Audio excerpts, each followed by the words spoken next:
Hello again. We're live. Sorry I'm a little bit late. Only 2 minutes, but it was 2 minutes. So, hello everyone. Welcome back to another CRT live stream. Today we're going to be taking a look at this. This is the Prusa i3 MK2s clone that I've been working on, and the video obviously went up last week. And now we get the chance to go through the bill of materials and give you all the details about all the things that I've learned by doing this. Which is quite a lot of details, hence me deciding to do a live stream about it instead of trying to edit a video that's an hour and a half long or something ridiculous. So, the plan pretty much is to go through the bill of materials pretty much line by line. We'll skip over printed parts and things like that. And I'll talk about the details, the things that you need to know about that part, the things that are important, things that are not so important, and, you know, that sort of thing. All the things that you need to know if you were going to try and replicate the same thing. So, hello everyone and welcome back.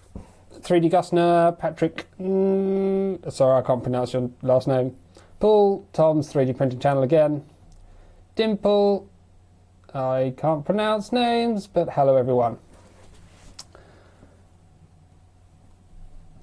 Oh, we're straight in with the questions, no hesitation. So hopefully in the description you can see links if you want to know about the overall cost for what you can get it for. The links are all down there. I recommend now that if you don't already have the bill of materials open in front of you, that you probably do that, because that's probably going to be useful. Because I'm just going to be going through it, so if I filter it, then you can all see sort of what I'm looking at as well. So if we... I can see everyone appearing in the... Okay, so this is actually quite a good way of doing this, isn't it? I was going to try and put the... like capture this and put it on the thing so you just stream, but if we can all just open the spreadsheet, that makes it a whole lot easier. So, I mean, for printed parts, obviously, if you have a printer, print them yourself. PET or ABS, preferably. PET, or ABS. I'm pretty sure mine are ABS. Yeah, I bought a specific orange ABS to do it. But PETG will work fine. PLA, not so much. And anything more luxurious, like polycarbonates and stuff, you can use if you want to. If you don't have a printer, obviously, you'll need a service or a friend that will print them for you. But there's plenty of those sort of things out there, so I don't think accessibility to that sort of stuff is going to be a problem at all. So let's go with just the Y-axis assembly stuff first. So obviously the Y-axis assembly is basically, in fact there are a couple of things I think I wanted to cover as we go. Yes, some other things before we get started. Obviously mine didn't turn out to be totally 100% perfect, so I've also added like extra links in the bill of materials, but obviously you can't edit it. The permissions in that thing are super confusing. Ideally, I wanted people to be able to add to specific columns, but I've not quite entirely worked out how to do that. And obviously, I don't want people replacing links all over the place either. So,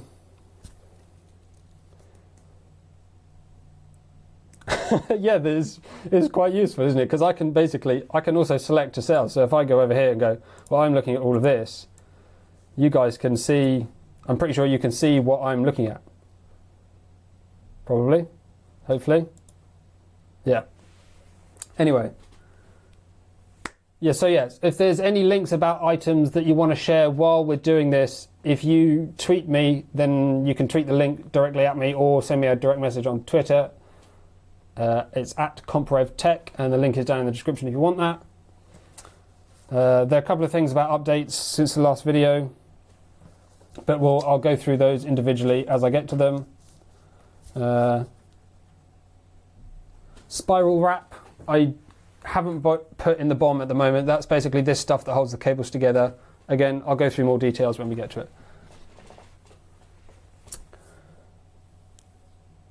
Yep, Sorry for not catching up quite with the questions. Yep, heated bed is from Obao. You can see it written on there, but 3D Gusner's covered that for me. Thank you. So, without further ado, let's go actually through the BOM so we know exactly what's going on here. Right. Okay, so the Y-axis. Hopefully I'm not going to damage this by turning it all funny angles. Y-axis, obviously, everything basically on the bottom side of the printer. This is the first part you assemble. If you go to the Prusa manual as well, if you want to open that, just Google Prusa i3 Mark2s build manual or assembly manual. So this is all the items we're talking about that when I'm talking about Y-axis. It's all this stuff here, excluding the LCD at this point. So the M10 half nut or nylock, not half nuts or lock nuts. Anywhere that sells fasteners, metric fasteners should have those. Again, with the washer Form A, it's just a standard size washer. You have different things like Form B and Form C, which are like slightly larger or thinner, but yeah, just the normal ones for this, Form A's. M10 threaded rod, this is the first part where it's actually quite important you get the right thing. So you can see I did get black ones, which while they look quite nice, they are hardened. So they were really difficult to cut. So I would not recommend going for these. If you can get them, if you can buy them cut, I think you can probably find somewhere on AliExpress that will have the right length. And just go for the shiny silver ones, that's probably going to be your best bet. Just because for ease of use.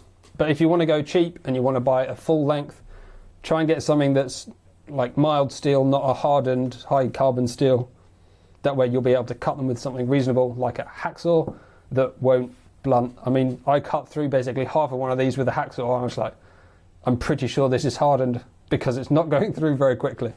So yeah, don't bother with anything silly there. If you have like an angle grinder, then knock yourself out. But yeah, go for plain, mild steel, bright zinc plate, something like that. That'll do you a world of good. Obviously, metric, M10, this is where the lock nuts and stuff go. I mean, for the M10 nuts, they don't specifically actually need to be lock nuts. Because you can cut your threaded rods slightly longer than the original, you could get away with a full nut if you can't get the lock nuts or half nuts. Lock nuts, half nuts, sort of the same thing. A lock nut you just tighten against another nut so they don't move. It's a bit like having a nylock, but slightly different.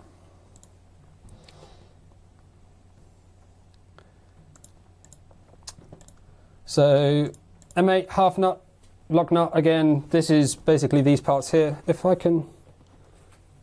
I have this, not sure how well this is going to work.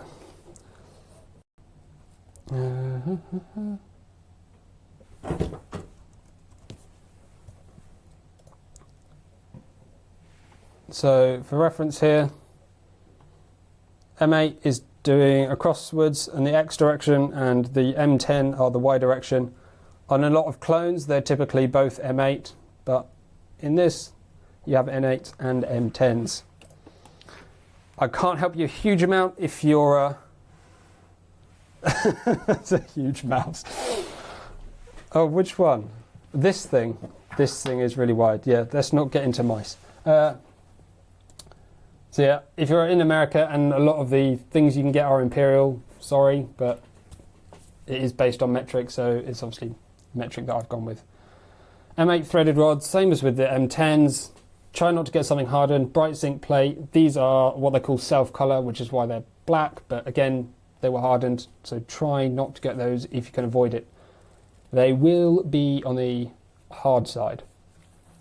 And then the M8 half nut, nylock nut, obviously. Sorry, not nylock. Half nut or lock nut.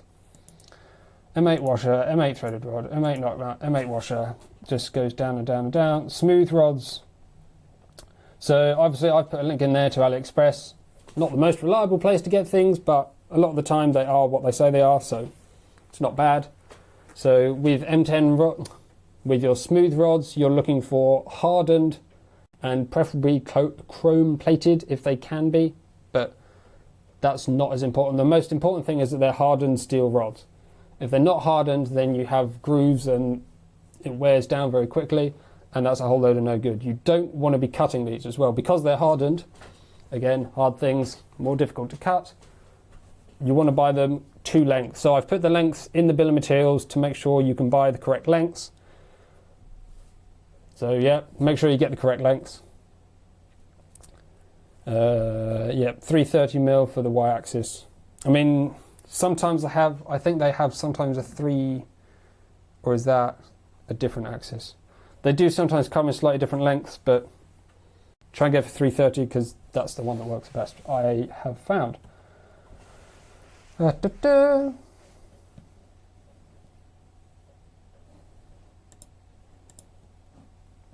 USA is officially metric but converted to imperial, and one of the last 3 countries using this.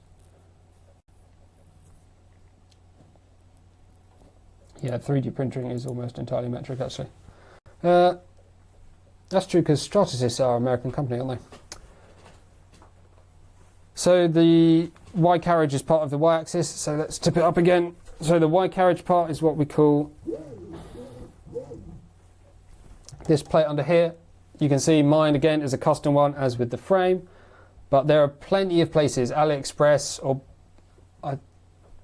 Bio do a bed, a couple of places actually on AliExpress. You can get them from Ooze Nest in the UK and a couple of other smaller RepRap based stores. And it's basically I think the standard is 5mm aluminium, but I went for 6mm because then it matches the frame. I'm not sure why you'd have them different. So yeah, again, pretty easy to get. They're generally widely available. You shouldn't need to. Mine didn't have tapped holes. The Bio print bed, because they don't have the same inserts the genuine bed has, they work better if you have a through hole in the bed, and that way you can screw basically down from the top and up from the bottom into the brass hex standoff. So yes, I think that's it for the bed. All straight through holes. I didn't bother. I don't think. Yeah, because these as well, again in the middle, they screws from both sides with that hex thing in the middle. Quite important to get the right screw lengths, but we're not talking about screws right now.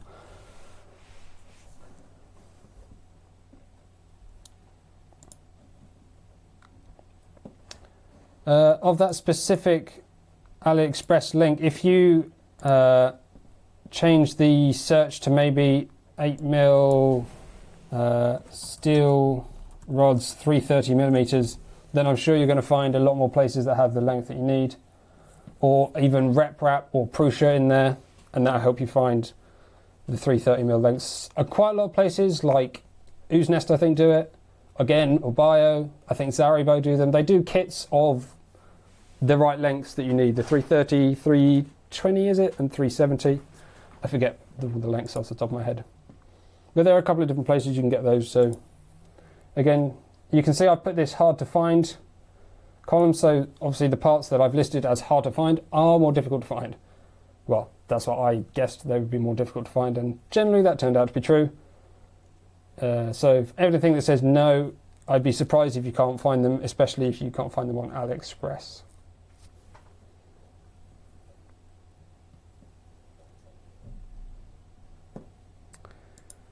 So carriage plate, as I said, should be easy to find. 5 or 6mm aluminium. You don't really want steel, and you don't really want any weird substitutes like acrylic or anything like that. Try and get an aluminium one. They shouldn't be too expensive. They quite often find that the plate and the frame come, the Y bed carriage plate and the frame come together because they fit. If you imagine taking that, fitting it in this gap, and you're doing a laser cut, then that's generally how it goes, and that all fits together rather well. Just realised I meant to have a box of things with me so I could show you bits as we go. I haven't got that with me. That doesn't matter right now. The U-bolts. So the U-bolts was one that I found particularly difficult to find originally. I mean, I've been working on this project for quite a few months, so the time and development in availability in shops has changed quite a lot since the start of the project. Excuse me. But now, as I've linked, you can find Excuse me. Zip ties are available pretty much everywhere. I've linked Amazon just because, I did. But you take those dimensions off the Amazon and you look elsewhere, and I'm sure you'll find plenty of places to get zip ties. If you do want U-bolts, which I'm not 100% convinced they're better, purely because, as I've found with the Mark III, they're quite difficult to do up the exact amount of tightness that you want, because if you over tighten them, you start to crush the bearing and then you get excess wear, which you don't want. If you don't do them tight enough, then they're all wobbly. I think ideally a 3D printed part, but I didn't want to do that. As I said, I went for as close to original as possible. So I went for zip ties, just because it was an easy option for me, having not been able to find the right U-bolts. But yes, now U-bolts are available if you do want to get them. I think I've linked, yes, an AliExpress link there. Nylock nuts. I think the Mark IIs actually uses standard nuts, but I've suggested nylock nuts because I'm pretty sure in every instance where you can use a nut, you should use a nylock. And I think there's space, which is why I did it.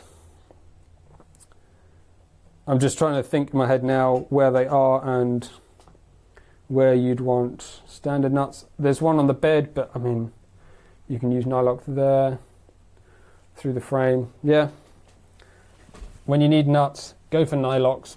If you don't know the difference, a standard nut is quite flat, and a nylock nut has an additional section which has a nylon insert. So when the screw goes into it, the machine thread has to self-tap in the nylon, and because the nylon is sort of flexible, it sort of grips the thread slightly. So it basically has what we call a prevailing torque, which means you have to overcome a certain amount of force before it spins. It won't just free spin. So in applications where you have a lot of vibration, and if that can start to come loose, well, a vibration would typically be a very small amount of force, but very consistent over a long period of time, and it can loosen off.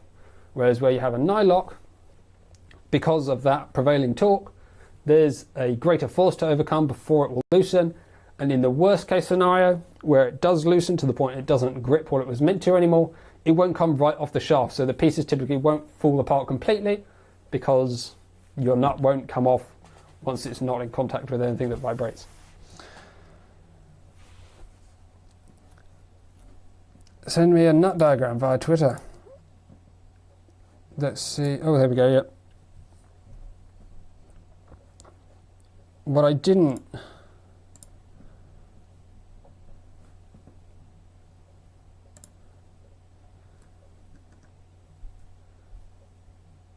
Oh, there we go. Is that... how can I can't really share it very easily. I didn't really think that through. Thank you, though. That is useful. Dimensions of the U-nuts. The U-bolts, rather. I'm pretty sure I've been saying U-bolts and U-nuts the right way around. There's no such thing as a U-nut. I think that would be a little bit difficult. So yeah, nylock nuts, try to use them where you can. In fact, a general note for all the fixings, buy more than you need.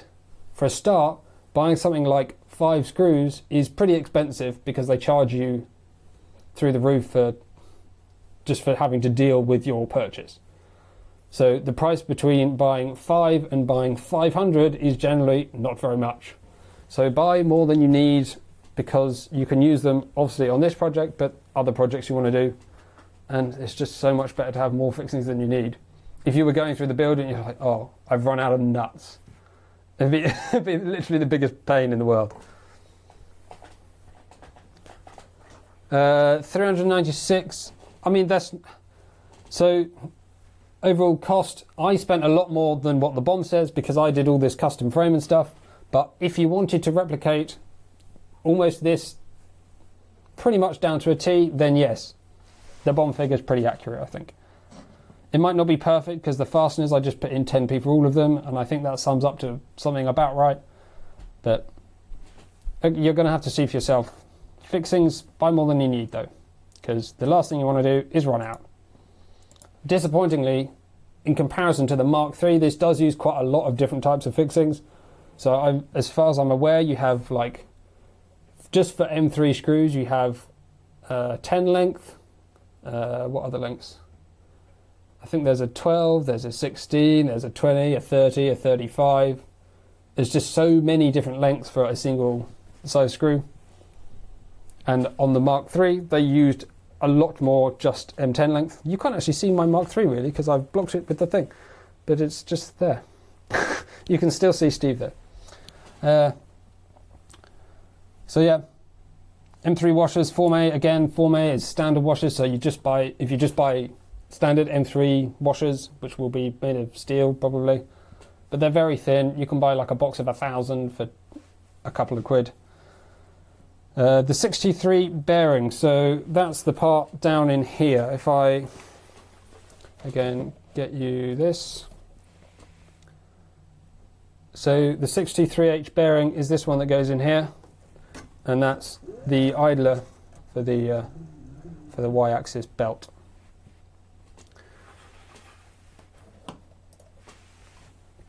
So that idler is basically a U-shaped channel, obviously that's revolved, with two little bearings in the sides with an M3 clearance, a 3mm hole down the middle.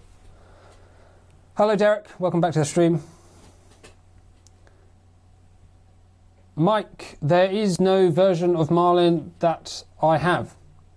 So what I probably didn't make clear in the original video, which I probably should have done and regret not doing, is that because this is a replica and is as close to 100% as I think you can get, you don't really need a different firmware. You don't need any modification to printed parts, apart from this one, which obviously I messed up slightly, but you can get now. We'll get to that when we get to it. But if you want the firmware, you go to Prusa. They have the firmware that runs this.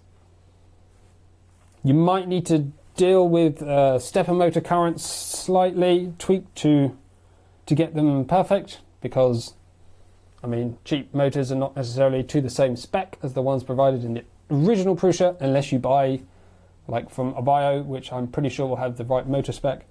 But if you just buy cheap random ones that I did that are about close, then you might not get exactly what you think you're getting, which means you have to just do the M907, I think it is, and that can set your, I can't remember what they call it, because it's not motor current, it's like a direct motor control current thing, but it's not, it basically sets the current, but it's a slightly different command.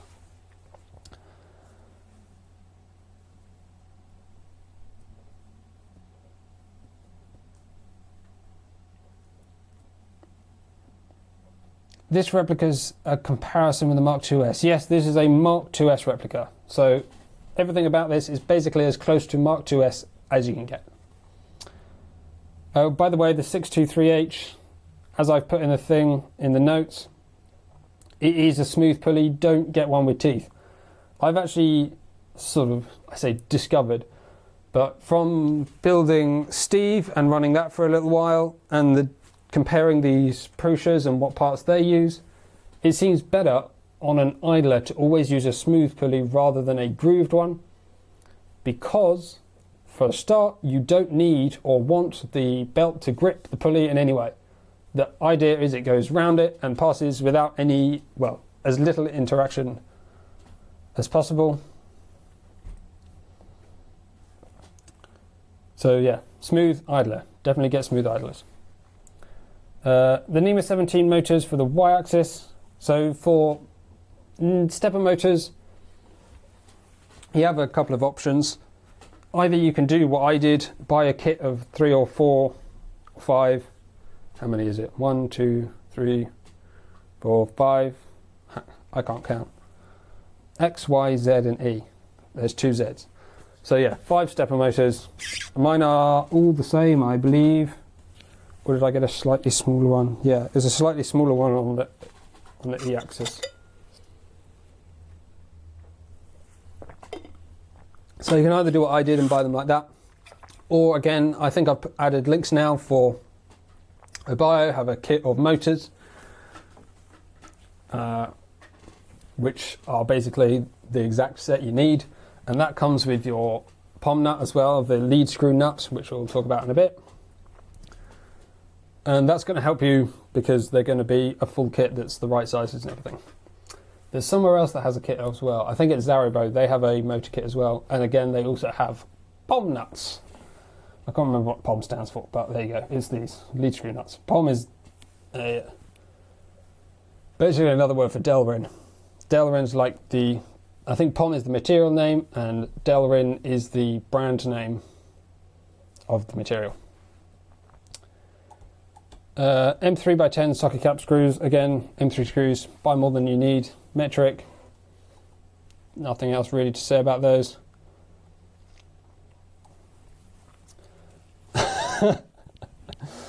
Hello Triumph, welcome to the stream. Derek, are you asking the price of what you could make it for or the price that I actually paid in total? Because they're quite different. So the Y end stop, all the Y end stops in fact, when you buy the Ultimachine Rambo 1.3A, it comes with, well, obviously the board, which is useful.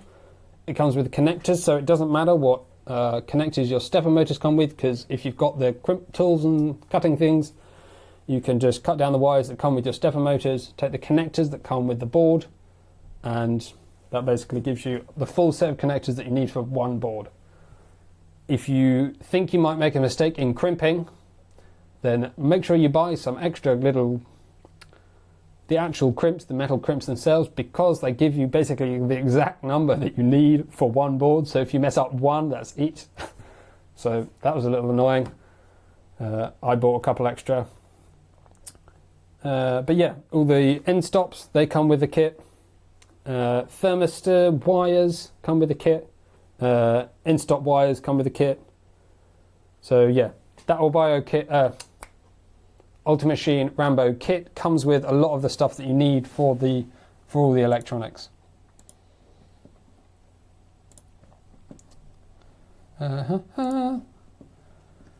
Let's catch up with some questions. Did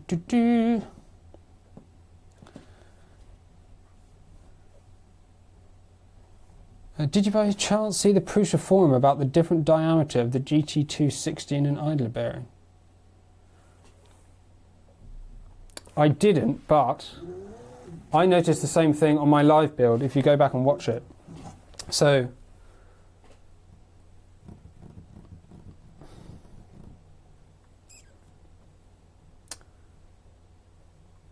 basically what you have on the y-axis, I'm pretty sure this is what you're talking about. You have in the middle you have the bed and the bed assembly, like plastic printed part. You have the belt that goes through, you have an idler at one end and the tooth pulley at the other, and they come back to the middle. They loop round and they join at the top. Yes, of course, they join at the top. So on this printer they're the same size and the belts meet at the same point. On the Mark III, one's larger than the other, and you think, well, surely then there's got to be an angle between them in order to get it back. But in fact, they both come back parallel, and they just come like this on the grippy thing. If that's what you're talking about, then yes. I'm watching at work. So what I paid in total was probably in the region of £700, probably. I guess, but that includes, again, I'm going to keep reiterating, this frame. This frame is expensive because I got it custom made just for me, minimum order quantities and all that. Costs a whole lot of money. But yeah, BOM about 400.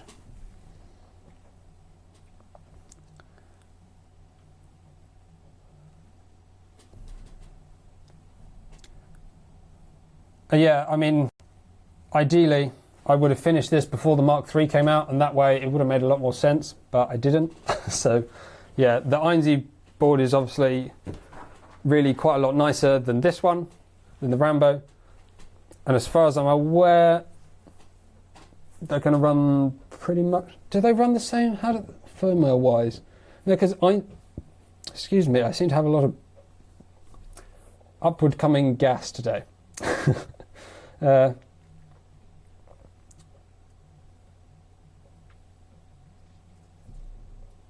I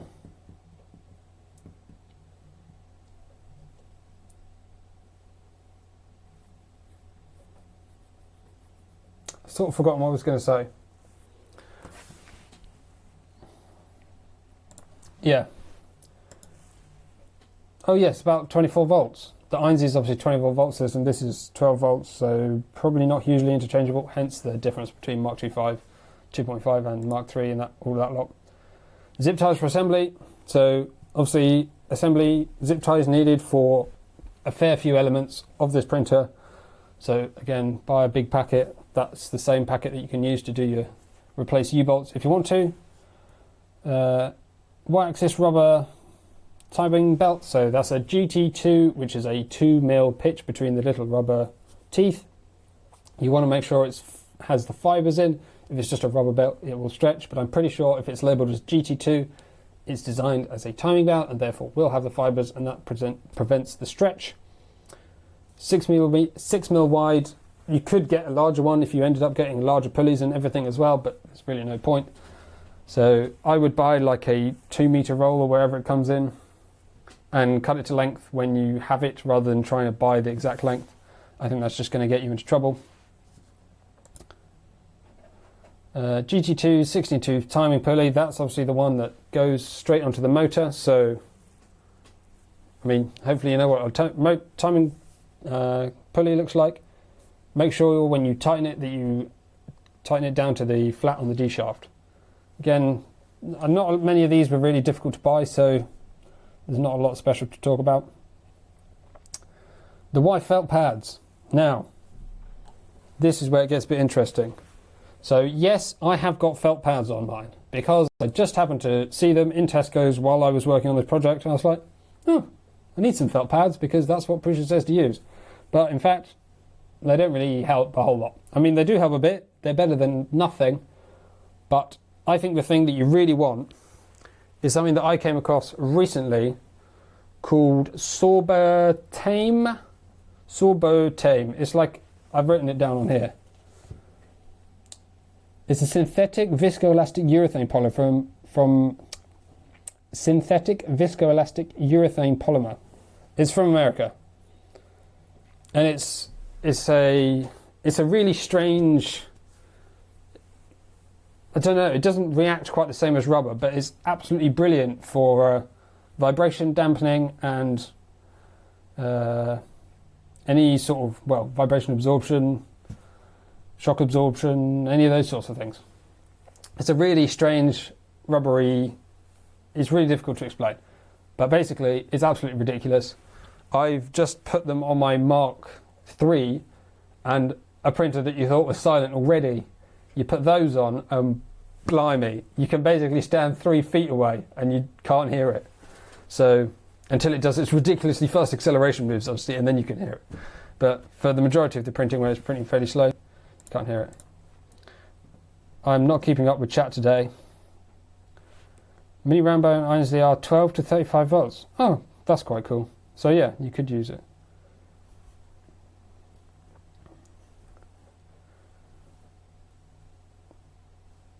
So the difference is the fans on the INZ are 5 volt and the Mini Rambo input voltage. Yes, so yeah, I don't know why they went for 5 volt fans. That seems a really weird choice. Maybe it's for RPM because lower voltage, lower RPM. Don't know.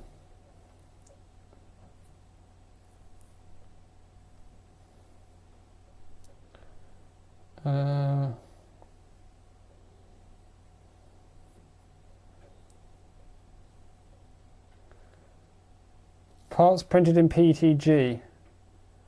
PETG filament will absorb moisture over a fairly long period of time. It's not that bad from my experience. But once they're printed parts, it's much, much, much slower. So once they're printed, they're pretty much fine.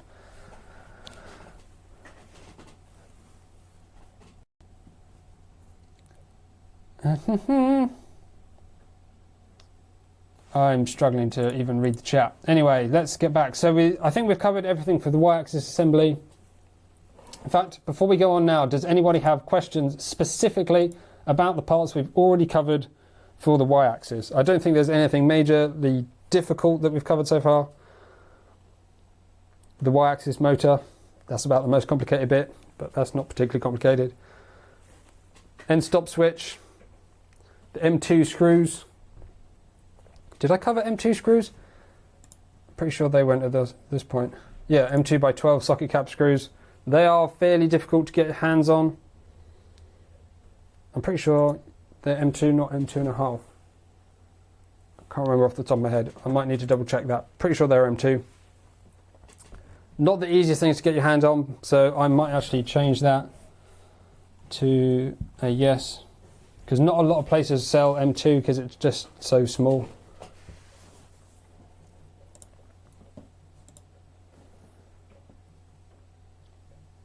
Can you show the Y idler? Yep, I can show the Y idler again. Let me bring this over here and then we can get a little bit closer with the camera.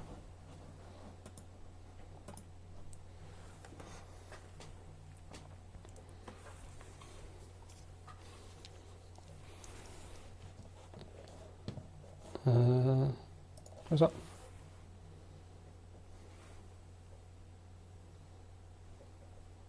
Sorry, this camera is absolutely atrocious, but it doesn't seem to do any sort of focusing, this camera, so it's just a fixed focus and you get what you get. It's sorry, it's such a bad image. But hopefully that gives you an idea of the... You want one with those... No, not a grooved idler. You want a smooth idler. Definitely smooth idler. Grooved idler won't help as far as I can tell.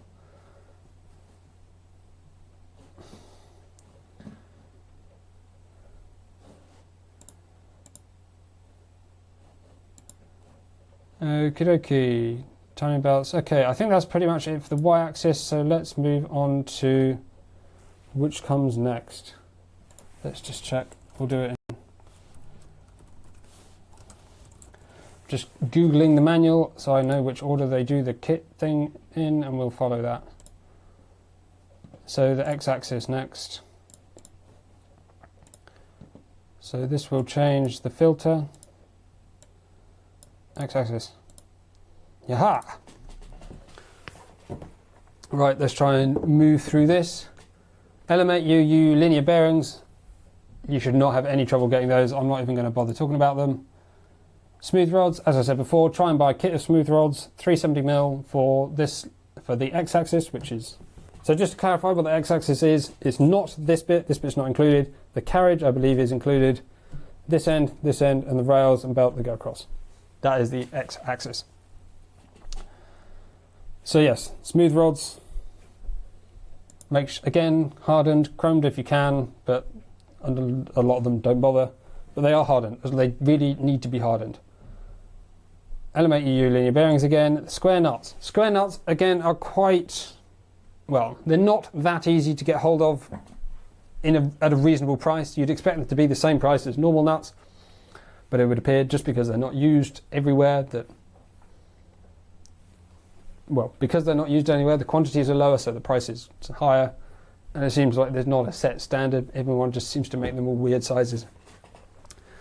But you don't need a lot of them, so it shouldn't be too bad. M3 screws, 623H bearing. Again, this is the same. Large diameter smooth pulley. It's effectively like a 22 size pulley, but obviously with no teeth. Make sure, again, 3mm bore. So you have the bearing, you have the idler, the smooth idler itself. Then you have the bearing, and then inside the bearing you have the bore. The bore needs to be 3mm for the M3 screw. Effectively 20mm size. It's exactly the same as the X-axis one. So basically you want a pair of those when you buy those. Again, M3 nylock nuts. Go for nylocks rather than standard nuts where you can.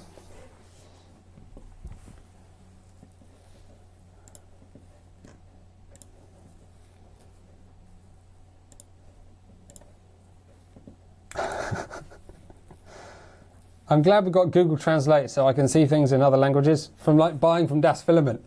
It's brilliant. You can just go to a German website and it just translates it before you've even started reading it. This, for some reason, doesn't want to though. Translate to English. €6, 46. It's quite a lot for 100 screws, but again, they're M2, they're less common. They're A4, they're high-grade stainless steel. There's no wonder they're expensive.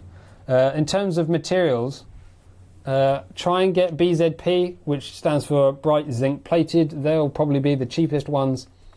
Self-color black ones you can get. They look a bit nicer, but they're really oily and horrible to handle, so not the best. Stainless A2 and A4 are, well, they're expensive, but they'll outlast anything, I'm pretty sure. Maybe they do. They might use A4, but it's really unnecessary. I think it's just because maybe they look nice. I really don't know. No need for A4 though. A2 and A4 are typically used in marine applications or high corrosion applications where a zinc plating just won't last very long. Whereas because obviously stainless steel is stainless steel all the way through the material, it doesn't just corrode as easily, and obviously it's stainless steel. It has a natural corrosion resistance.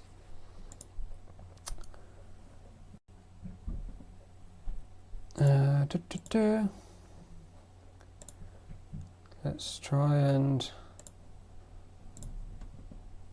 find chat. Sorry. Oh, I've missed so much of this, haven't I? Oh no, I haven't.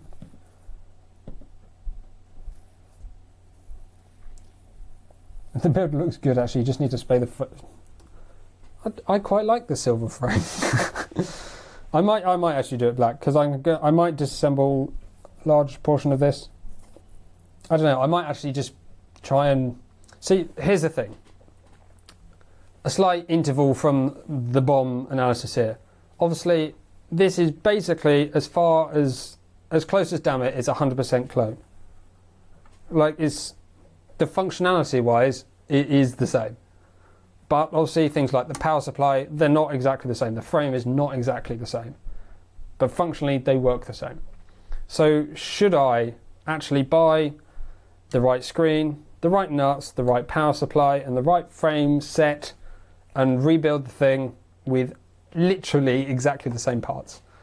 I won't have black nuts because I can't find anywhere to get them, but that's not that important, I don't think. I mean, should I do that? Should I spend, I think it's like 130 euros effectively to get them from Orbio or Zaribo, just to make this literally the perfect clone. Replica, not clone. It's not a clone because it's not a cheap rip-off. It's a perfect representation. Should I do that? I don't know.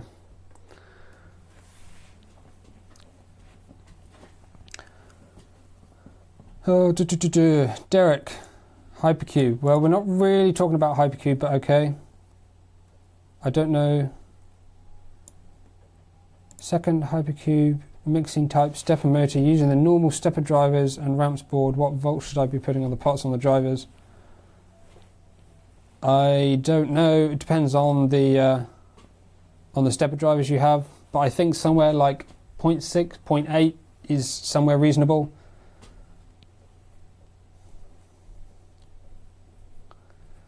It's not a cheap rip-off. It's not a cheap rip-off. It's cheap, and it's a rip-off. It's not a cheap rip-off. Okay, well, maybe it is. It's a replica. It's a respectful replica. Like you make a replica from things from a film. You don't make a cheap knockoff. You make a replica. This is what I've done. It's a replica. It's not a clone. Timing pulleys, X end stop. Again, end stops come with the Rambo. M2 things, zip ties, spiral wrap. So, I did link spiral wrap. I thought I hadn't put spiral wrap in. Oh, no good. I didn't say the sizes, but basically you need a thicker size and a thinner size. They sort of vary. Oh no, yes. So you've got a thick one here, a thick one for the bed, and then a thin one for this motor over here. You don't need a whole lot in terms of length.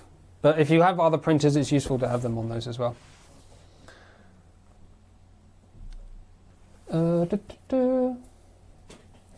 Yeah, the Mark III replica, I have already actually started looking at it, but it's going to be really difficult for me to do from the UK because the extrusions, the extrusions and frame are the first things I looked at. Frame, not too bad, but nobody really wants to make me one. Just because I don't want to buy 100 of them, so there's not many people that are willing to do laser cut and fabrication of 1 or 2.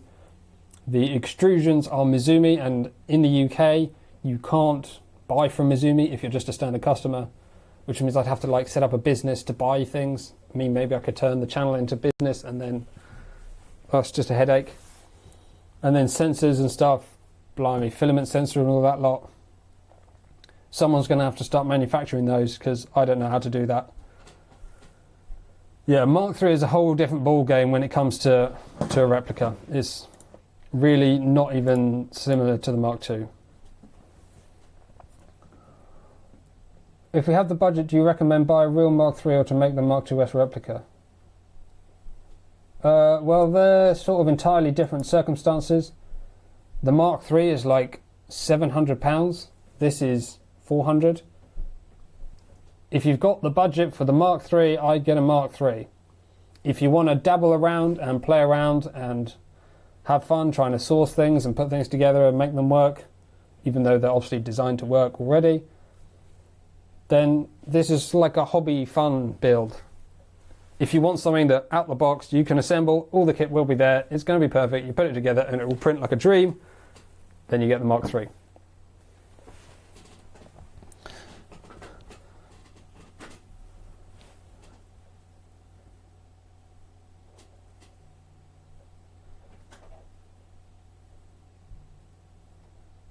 Oh, see, so what Patrick's just said about getting Mizumi extrusions in Europe, but I don't know. I extrusions on MK2s. I did actually, KJN also actually had a compatible extrusions. The tapping the holes was ridiculous price. So for KJN, which is another UK based extrusion supplier, to get those, the 2 at the back and the 2 at the front, the extrusion cost was like a few pounds because they're just cut to length. And then to tap each hole, each individual hole was like £2. So you got like 8 holes per extrusion, 4 8s, 32. It's like 60 quid in just hole tapping. I was like, there's no way I'm paying that. So again, it's going to have to be something that comes from AliExpress or something. Someone's got to do it. Check out MK2s. Yeah, MK2s I have looked at before. I might make a note if I have a pen. Just so I remember to...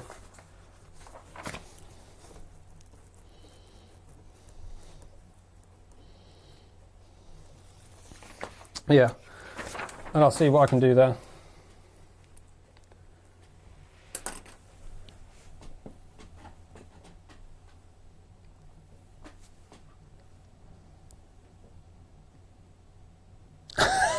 People buying extrusions for the AM8 frame.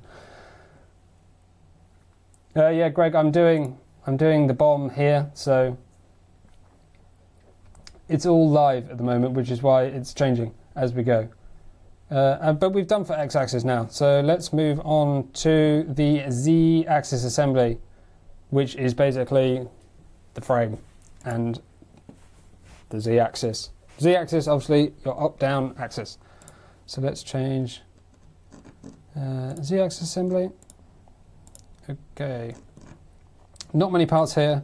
M3 screws, as with always. Buy more than you need. Buy a bunch. Should be pretty cheap. Delrin lead nuts. Oh my god, have I had problems with these. Right.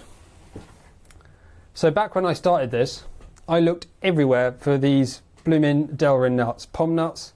I even nearly had someone make these on a lathe for me, which was ridiculously expensive. And I thought, 3D print them. So I tried with my FDM printer, my Syntron clone I think it was at the time, or was it the Steve? It was probably Steve, but even with that, to get the geometry needed for a decent trapezoidal nut, it was just not happening on FDM. So I got a bunch made out of SLS graphite, and they are wicked. So the tolerances are pretty tight, a little tighter than I wanted really, but I've got a few sizes, but they do wear down slightly. So when you put them on, they're sort of tightish. after you've moved up and down a few times, it loosens very slightly. But now, after a few hours of printing, I think they're pretty much spot on.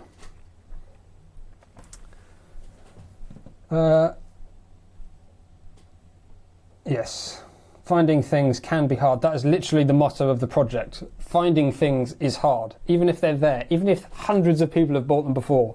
Finding them, or even getting people to talk about what they've bought previously, people just not interested. Which is why I kind of did this. So we have this baseline that you can go out, and we've got this BOM that we can work on.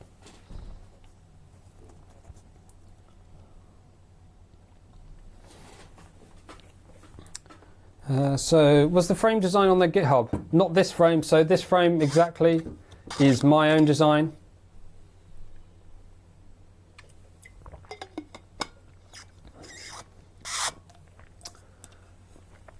Yes, this is my own design frame, which is why it cost me a whole lot. As you can see, there's a whole load of other features. That's for another project, which you will see eventually, based around this sort of thing, but with an awesome frame. This is the bit that cost a lot. So this frame you will not be able to buy because this is my design and I'm not selling it. So you won't be able to get it. But there's loads of other frames. You can get exact Prusa frames from all sorts of places. They've got all the tapped holes and everything. Ooze Nest, even on AliExpress. Zaribo don't. I'm sure you'll be able to find frames. There's lots of places with frames. The frame and the bed should be easy. Why is the Prusa using Delrin nuts instead of brass? That is a really good question. Honestly, I don't exactly know.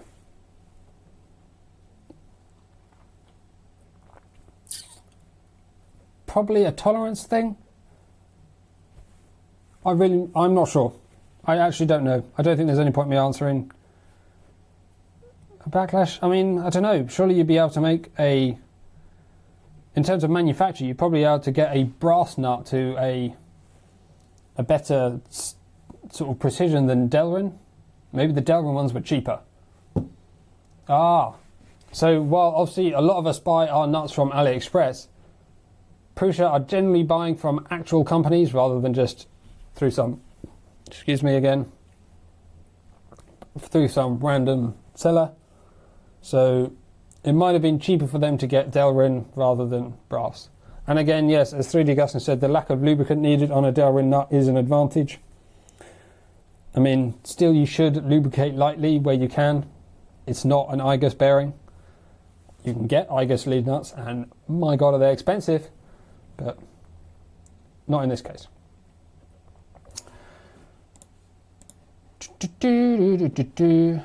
It's probably one or two or a number of those points that we just mentioned. I don't know exactly though, just a guess.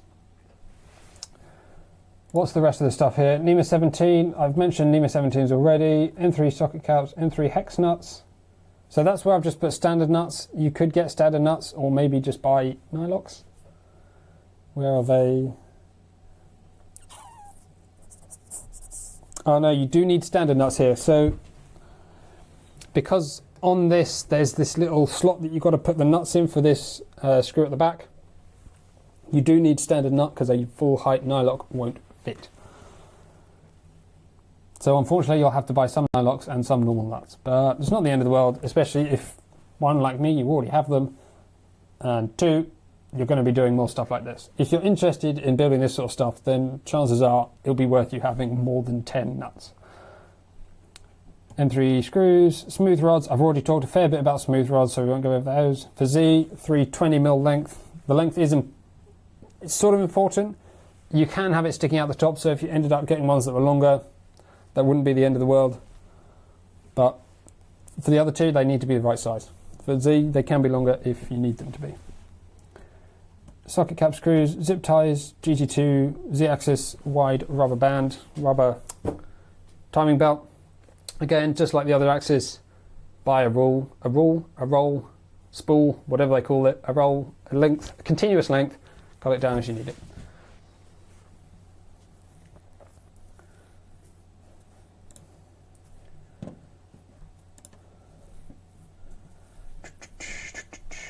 I'm just opening. Trapezoid nuts. TR8 by 1. These are TR8 by 2, so it's a 8mm size, 4 start, 2mm pitch. So you get 8mm travel, there's 4 starts, and each one is 2. So they're actually reasonably priced, ish, I suppose. Do they do a... Oh, if they do a... No, they don't do a T8. See, this is what I mean. Like, finding the right thing is difficult. That's quite cool, though. I might see... I mean, you know, Steve Mark II. Maybe. Do need to have a look at Multidis a little bit more. Edit, publish to the web. May make the BOM more live. Not sure, but may help. Great livecast. Oh, thank you, Greg. So one of the things I was going to ask is, how do you do that? Edit, publish to the web.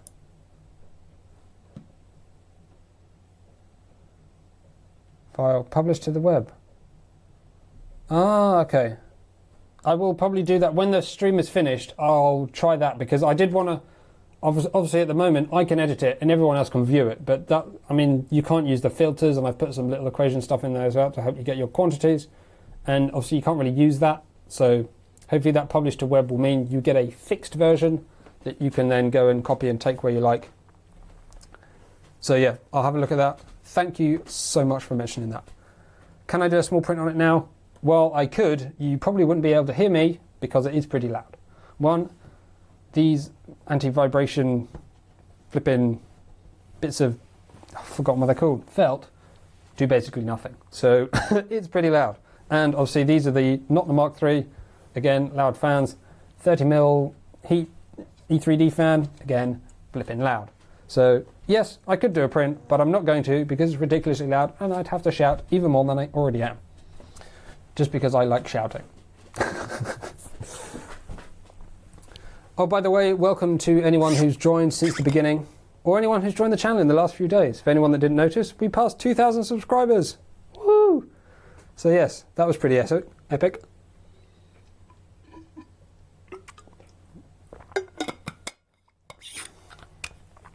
I'm just going to have a quick look at Multidis again. I might try and contact Multidis directly to see if they can get TR8 by 2. Yes, exactly. Hooray on 2K. I'm actually at 2.1, I think, again already. This one video that I made about this was flipping ludicrous. It was like, for the first few days, it was pretty standard. Like, a few hundred views. I was pretty chuffed with that. And I woke up one morning, I was like, I swear this video did not have 2,000 views when I went to bed. And there's just this massive peak on my, on the real-time statistics. And it's just loads of people. Yes, so the other thing, that's the other thing, Gusnut, about these nuts. Pretty much nobody will use this geometry nut because it's absolutely ludicrous. In fact, they're not TR8 by 2. Sorry, they're TR8 by 8. Because it's TR8 is the size and 8mm is the lead. So TR8 by 2 would be 1 start, a 2mm pitch, I think. And the thing about these 8mm lead screws is in industry you'd never use that because the torque that you'd lose would be absolutely ridiculous and you'd never want to do it. And I think you drastically increase your backlash by having such a wide range. So like proper companies like Igus and Automation Components don't sell TR8 by 8, this configuration. I can't remember what the exact name of it is. But they don't sell them like this because they're not good practice. And an engineer would very unlikely choose this.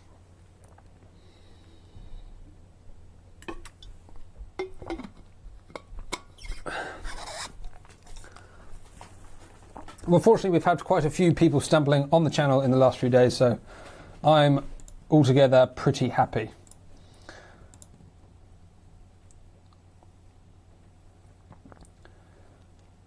Tra-la-la-la-la-la-la. Right, so the rest of the Z-axis, again, Z-axis is probably one of the most simple ones apart from this nut.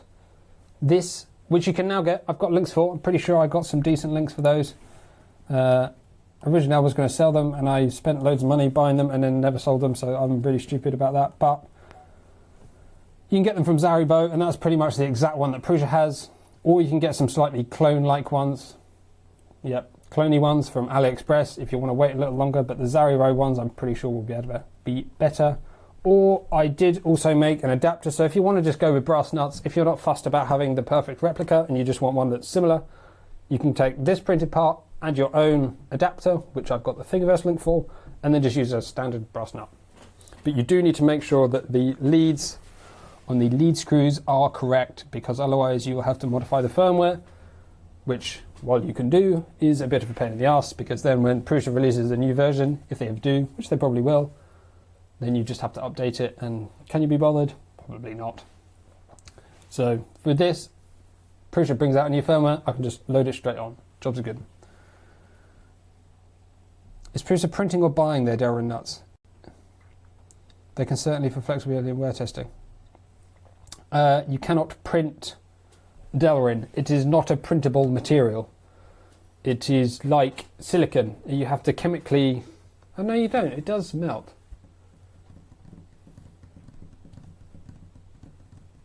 I know that they're not printing them. They're 100% not printing them. But do they? I mean, I know when you heat Delrin, it, one, is flammable, slightly. Two, will melt.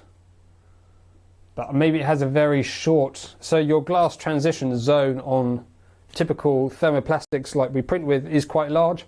So at one temperature, it's completely solid, like in the filament, at room temperature. And at another higher temperature, it's completely liquid or vaporized. But between there, there's quite a large range where you can have it sort of go partly liquid, which is basically the state that you print it, between the glass transition and, I don't know what, the glass transition where it comes completely solid, and the,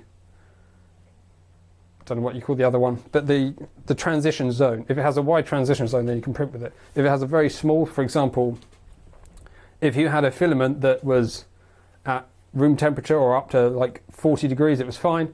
But at 42 degrees, it was a liquid. The chance of you being able to stay at 41 degrees so you can print it, pretty much not happening. Yeah, POM is POM is Delrin. Or they give it all sorts of names. Yeah, POM is the chemical name, I'm pretty sure. And you can buy Extruder. I've actually got some Extruder. Is that how you pronounce it? I guess German? I don't know. But I have got some of that material up there. I just haven't printed with it yet. I keep meaning to, and then I don't. I think you need like 290 degrees on the nozzle though, so I'm not sure how much an E3 standard V6 is up to that.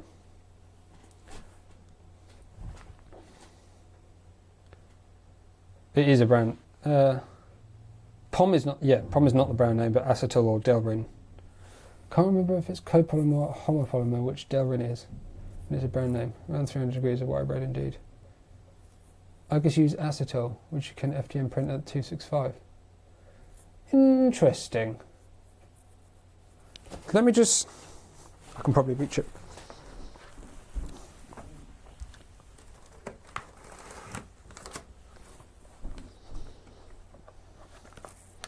So this is the Tribo Extruder filament.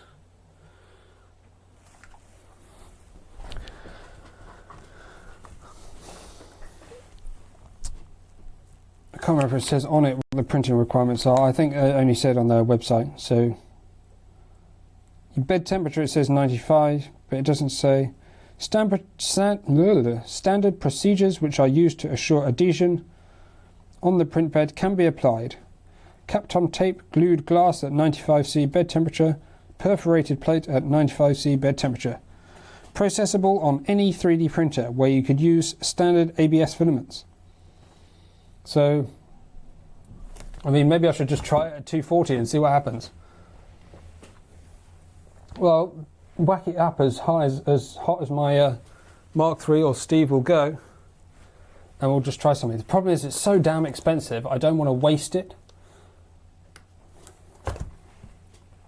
It's a difficult decision. I'll do it one day. One day, you know, soon. I don't know how I get such a... Can you hear me if I'm talking a bit quieter? I always do this shouting thing. It makes my throat so sore.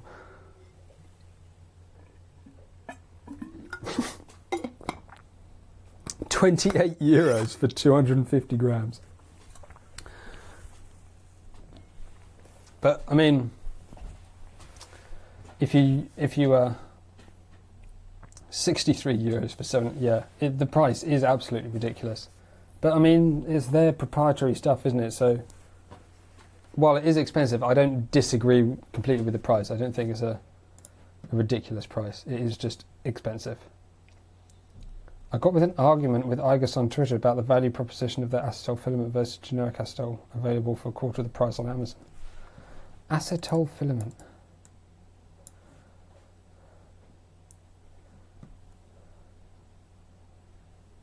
I didn't even know you could get acetal. Acetal. Acetal.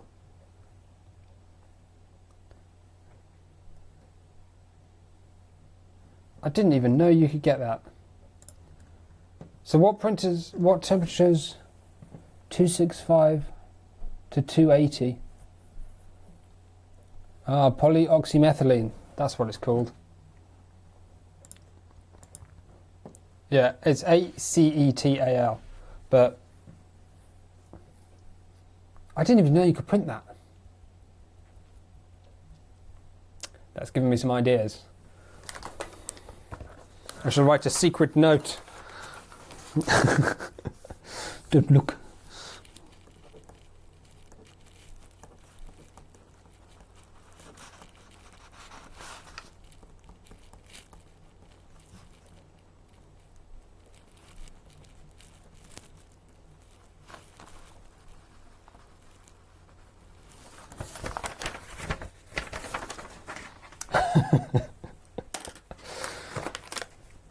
Moving on.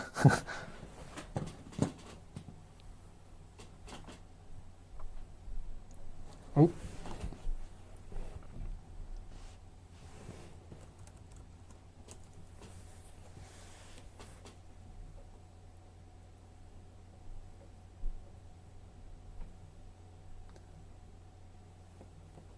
You did not mention your IG.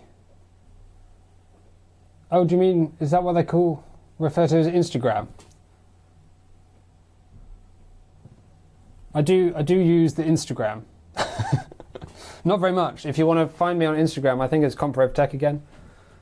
I don't use it a whole lot, I must admit. I'm just starting to get into it now. IG, my IG. I like that. Although I'll never do that again. Yeah, if you want to follow, do you follow on Instagram? I do have Instagram, and I do kind of post pictures behind the scenes. It's really easy to post things and you don't have a message. I know Instagram's more of a proper photograph sort of thing than a this is what I'm working on sort of thing, but I use it for that. So I'll just have basically, if I'm working on something and there's something interesting, or like this. This week, what you will have seen me doing is printing this master spool. So I took pictures of when I was doing that, of what it looked like, the progress, and buying this. So it basically just gives you a behind the scenes look at what I'm working on any given day. If you're into that, that's available. I'm not going to link it immediately, but you can. Okay, I think we're done for Z-axis. I think everyone's happy with that. If you have any questions specifically about Z-axis, now is the time to ask. So go ahead and ask.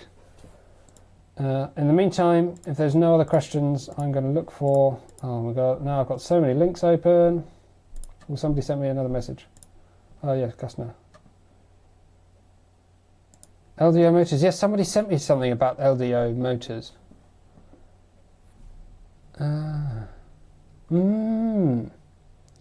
42mm linear hybrid stepper series is available in 3 capacitive, non-capacitive, captive and non-captive external custom anti-backlash nuts available for extremely durable. I don't think the Prusa ones are 42mm long. I think they're shorter than that. If that is just talking about body length, number of leads 4 or 6. So do you say 4 leads? As in 4 start, 4 leads? Full step length as in inches or what? I don't know. I'll have a look at that another time, but thank you for that. So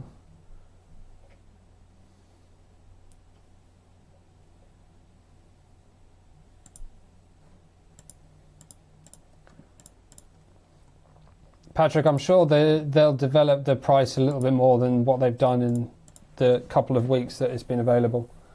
So I won't worry about it too much. Das Filament, although they're actually giving more filaments. So instead of 750, I think that it's now 830 or 850, which basically gives you more filament, and it's slightly cheaper, was it? I can't remember. But I'm sure there'll be so much more development on it. I mean, now is early days. I've lost my Prusa. There it is. After the axis, the extruder assembly. I think there's quite a lot of interesting stuff in the extruder assembly. Extruder assembly? Extruder assembly. 800 to 850 same price, but they tried to get shipping down.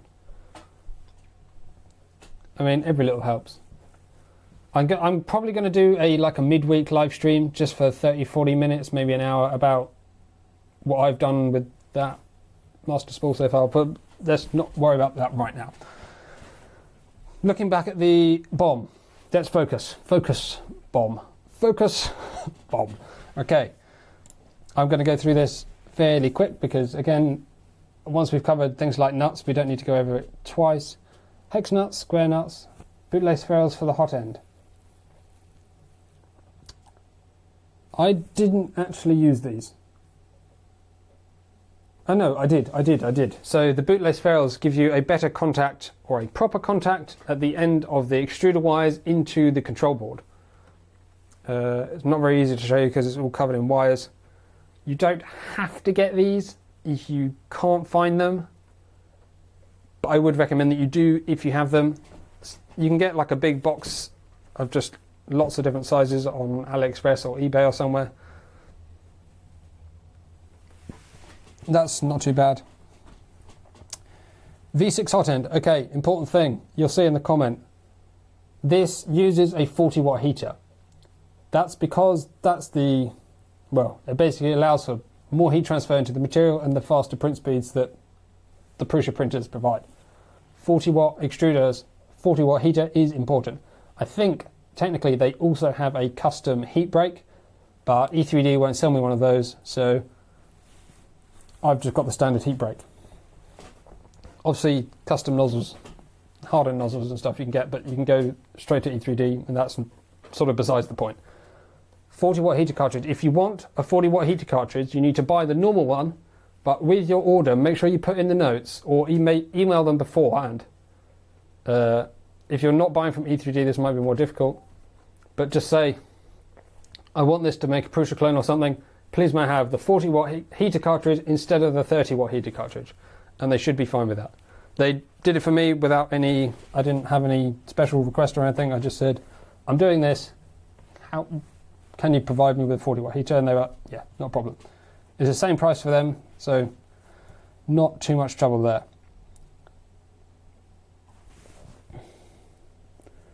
M3 18 socket cap, screws, stepper motors we've been through. Slightly smaller stepper motor for the extruder axis, just for axis weight, but I don't think it's that important. Again, if you have one that's not the exact same spec, you might need to tune your, forgotten the word, your stepper motor currents, electrical current. M907 command is what you need for that.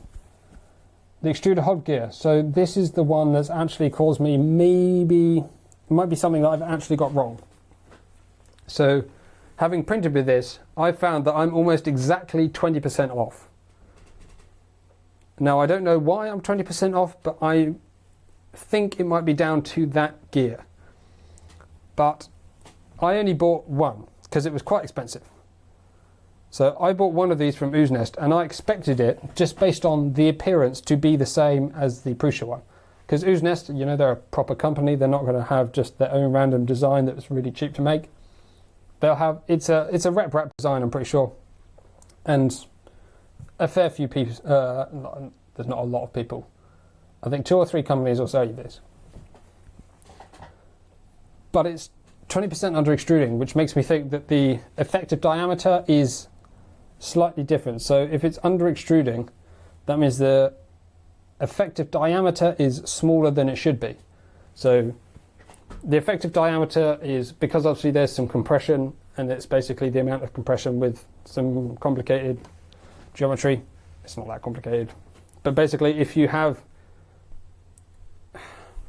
it might just be my springs are too tight, but if you're, call this the effective diameter. If the effective diameter was too small, then obviously that changes the effective circumference, and a rotation circumference is the extruded length.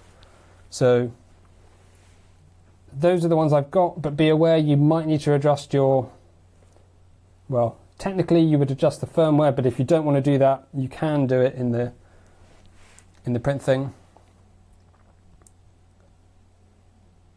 Using Capricorn tube have the same effect as heat break. Oh, the heat break ID is 2mm bottom and ID 1.9 at the top. I'm pretty, well, I don't know if that's a custom thing, but it's the actual break part between the threads that I think is slightly different. I'm not sure. But yeah, be a bit careful when you get that extruded hub gear. Just be aware that you might need to adjust 20%. Screws. Oh, this thing is annoying. The 5mm shaft. So in here, let's get the camera out again. Oh, it doesn't go very far.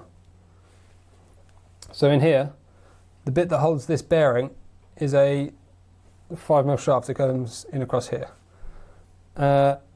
It's not very easy to buy a 5mm shaft that's 16mm long. No, so you basically want to buy, I found on eBay, you can get 100mm length of steel, and you can cut it down. Mild steel. Don't cut it too long because it's a pain to file down. Just cut it slightly short and then it fits, and it doesn't matter that it can move a bit. This, having bought this stool, it's actually not that comfortable. I wonder if I should have bought something a little softer. Anyway, M5 washers, Form A, again, nothing special. Should be fine to get those.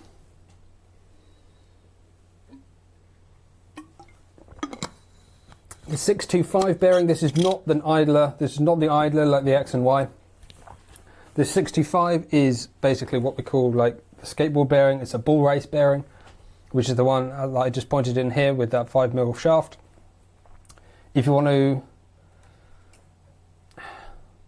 it has a 5mm bore, but I've put the links in here. They should be pretty easy to get. They're common as muck as far as I can tell. I think the 628ZZ is the really common ones that are actually used on skateboards and rollerblades. So they're not as common, but they're still pretty easy to find.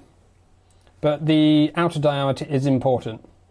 I can't remember what it is off the top of my head. Hopefully the AliExpress link that I made will help me here. 625ZZ. Yeah, I think it's 16mm outer diameter. 5mm thickness, 5mm OD, 16mm OD. 5mm ID, 16mm OD, and a 5mm thickness.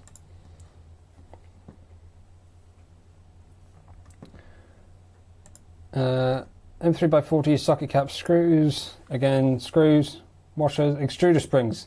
Yes, Gusner's just happened to mention it at the same time. Springs, no details anywhere, but Zaribo managed to have got the right ones. Presumably they had bought a printer and can, I say they, it's a community rather than a company, I believe. So, yes, Zaribo have springs. Yeah, they're €3.80 for 2 springs. 2 springs, 2 screws, and a couple of washers, which is pretty expensive. You can, I think, get them on AliExpress. I'm not sure I found a good link yet, but I'm pretty sure I saw them there at one point.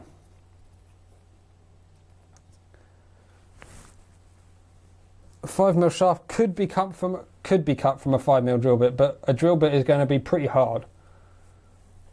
Probably all the way, maybe not all the way, maybe only on the edges or at the tip. Yeah, you could cut it from a drill bit if that's what you want to do, but if you have cheap drill bits that you can cut, then by all means. An Aldi drill bit, yeah.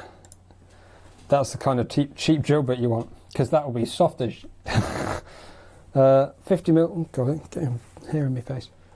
50mm radial fan, which is this boy on the front. For that, it's best if you can get one with a long cable. I think I added one here with a pretty long cable, and that just means you don't have to do any splicing between the fan and the control board. It's a little detail, but it helps.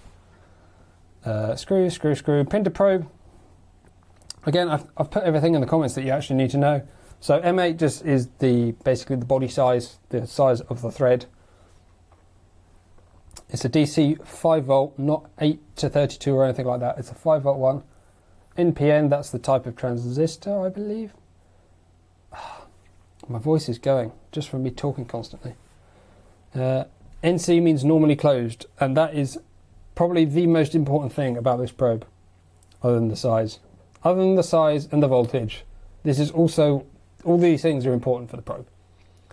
If you get a normally open, then you have to do a whole load of kajiggery to convert it to be normally closed. Basically, if it's normally open, that means when it's not doing anything, when it's idle, it's open. It's an open switch, as in open switch.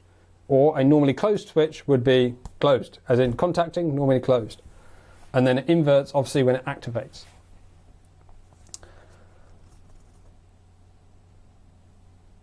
Okay, 3D Gusner, thank you for sticking around, and I'll see you soon.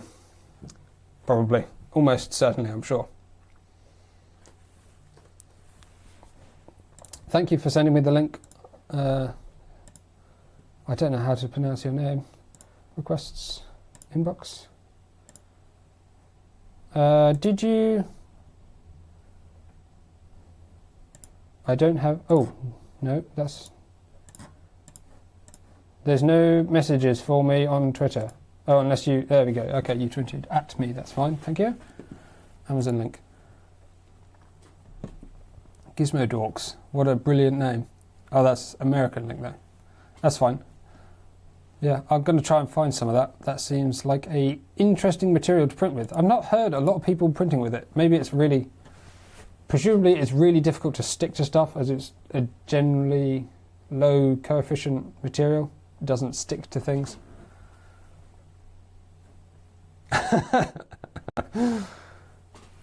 Thank you, Gusner, for doing all the marketing for me. Yes, if to be honest, if you've been watching for any significant portion of time, it's probably worth liking. Oh, I can play. Shall I play an ad? I put monetization on the video because I didn't know why not. I didn't know what it did. I can play an ad. Does anyone mind if I play an ad for, like, I don't know how long it's going to be. Hopefully it'll be like 30 seconds, if that. It'll just give my voice a break for 30 seconds. Right, we're going to have an ad. We're going to have an ad. I'd be interested to see what it is. Look, we can all talk about what ads we saw afterwards. Right, let's play an ad.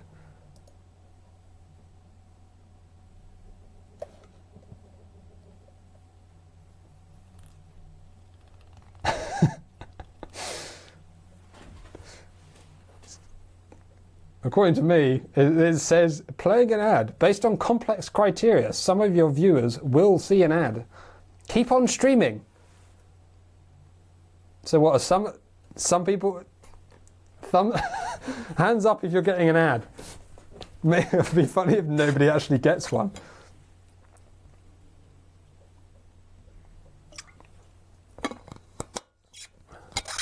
Oh my God. 5 people left when I played an ad. Wow.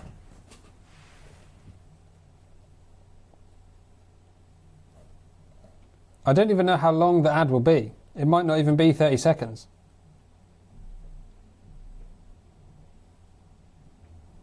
I don't even know when the ad stopped playing. Nobody gets one. Okay, well, let's just carry on then. Stream's been demonetized before it's even finished. 30mm fan. So, yeah, looking back at the BOM now, that's where this is. So, obviously, past Pinder probe. Those details for the Pinder are very important. Hopefully, I stressed that enough. If you get the wrong thing, it's just going to bugger you over.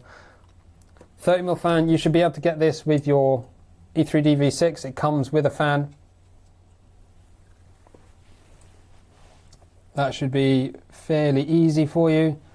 M3x40 socket screws. These are actually not that easy, just because 40 length is pretty long and it's a non-standard length. So by non-standard, I mean the dimensions of the screw, the size of the threads, the tolerance of the threads, the head, the height of the head, and all that sort of stuff is defined in a standard document. I don't know what standard document it is. It depends whether it's an ISO, a BS, or a DIN standard, but that standard contains different dimensions and the lengths of screws you can get for that. An M3x40 is outside of that, so a lot of places won't actually make screws that size. But you need them for this. So they shouldn't be too hard to find. I mean, places do sell things outside of the standard, but be aware that you might not be able to get them in the standard places. You might have to go to somewhere like eBay or AliExpress to actually find those. Same with the 18mm length. Again, typically you have M10. You'll have 12 length, 15, 16, and then it jumps straight to 20. But here we want 18. So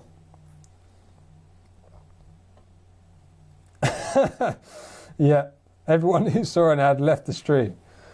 I wonder if I can just use that 3D Guster. I thought you'd gone. Is that German for some rude words because you got an ad?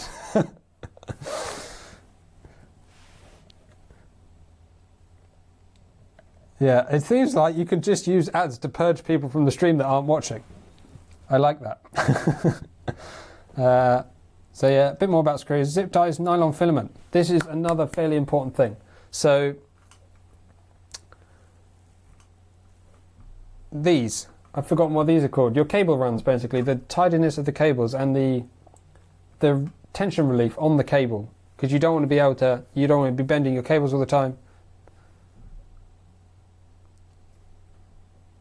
No, that's the German web shop for screws and such. Oh, yes, of course. Sorry. So yeah, back to the nylon filament.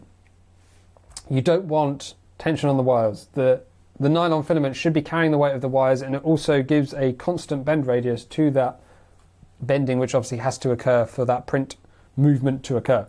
So nylon filament, don't get something like PLA and think it'll be all right, because the whole thing will just droop as the temperature increases. You need I put 50 millimeters, but that's not right. It's 50 centimeters. I put 500 millimeters because nobody uses centimeters. So yeah, you need a 500mm piece for the extruder, I believe it is, and a 300mm piece. In fact, it's not even that. I thought you need a couple of pieces, but I basically went to filler. You can see 3D filler print. Black nylon filament sample. It gives you like 5-10 meters or whatever it is. You just cut it to length and you've got spares if you need it. I actually use the same thing on other printers because that is a brilliant method for taking the thingy, out the wire, stopping the stress on the wire.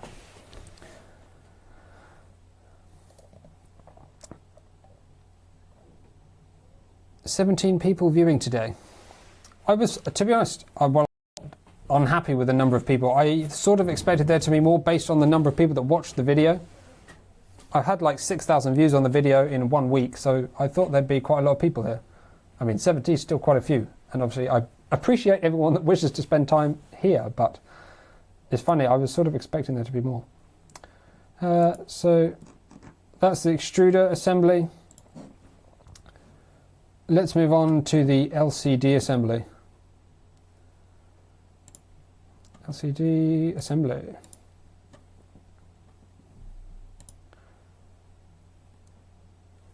Who's from America here? Are you from America in the US? Isn't 5 p.m. is 7 hours ahead, so that makes it like 10 in the morning?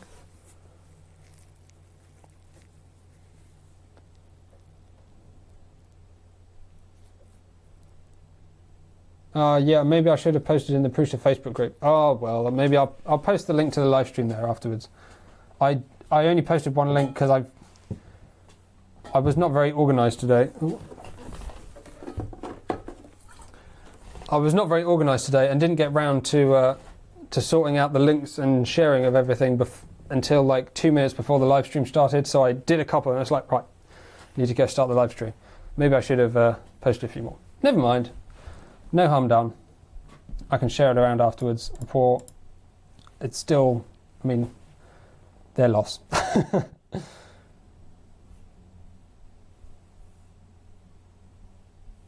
1 PM in Midwest USA, 1 PM in East Coast America.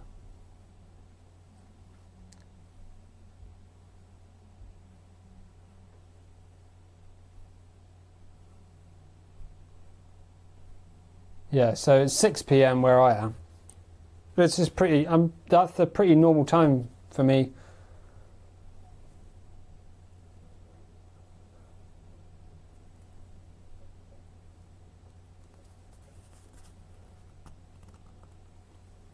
Yeah, I think this is probably the best time for me because I can do this sort of time during the week as well. So,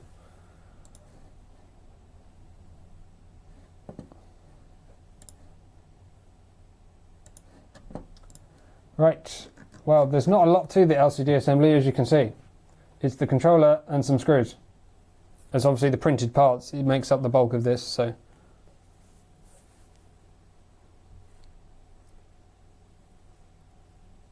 can you select the? Well, yeah. The thing is, I hate pestering people about it. It's like, I think a lot of people know about it, don't they? If you know about it, and you want to do it, you'll do it. Anyway, let's not get into that right now. So, there is some differences. The LCD display, while the display and the sort of stuff around it is basically the same, there are a couple of things you need to know. And I think I've missed off the cables. The cables is a fairly complicated thing. It's quite difficult to buy cables in that length. Yes, the LCD from Prusa is ridiculously priced, and I've no idea why. But you can get the cheap one that's like, how much? £5.80? And it's not perfect. So if I think I showed this on the, where am I here? Close up.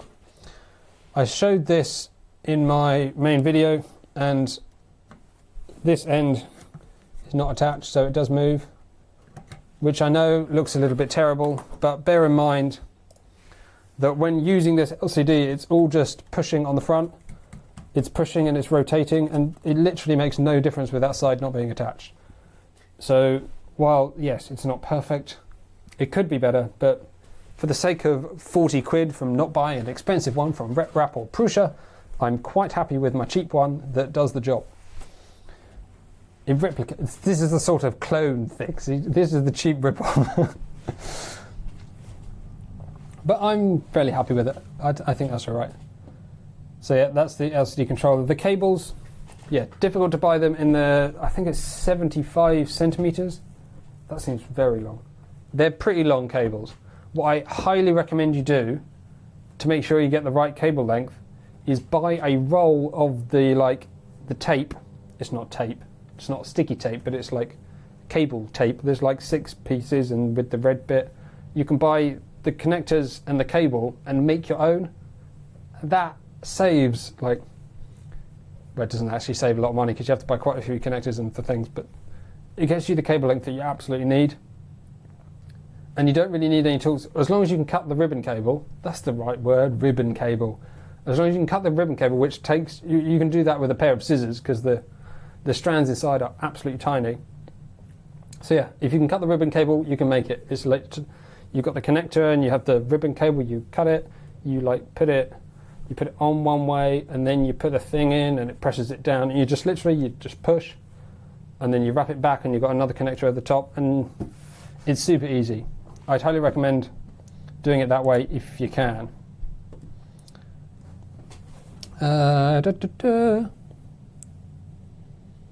There's a good suggestion from someone to use Cat5 cable for conductor count and shielding clearances needed and go. Yeah, for that cable you probably could. Yeah, that's probably not a bad shout. Although, isn't this 8 strand? 2, 4, 6, 8. This is way more. It's either 8 or 10. Yeah, the ribbon cable. The ribbon cable is what I'm talking about. So the ribbon cable is this grey thing in here. Yeah, I don't think you'll be able to replace that with anything else. Again, Zaribo. Yeah, Zaribo do have. I think I've linked that now. If not, I will afterwards. Yeah, I have linked Zaribo now. Zaribo do have basically all the really difficult parts come from Zaribo.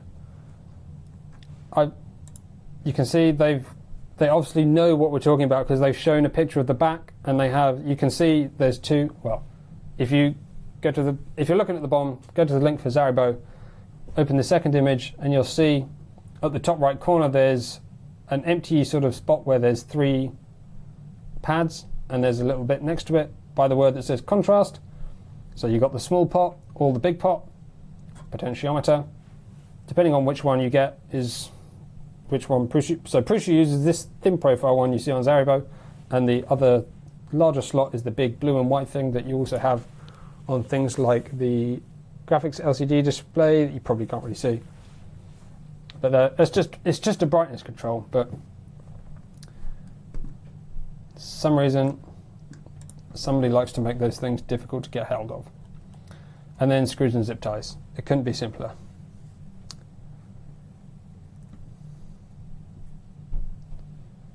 For motor wiring, I don't see why you'd not just use stepper motor wires. I mean, for this, you don't really want the ones.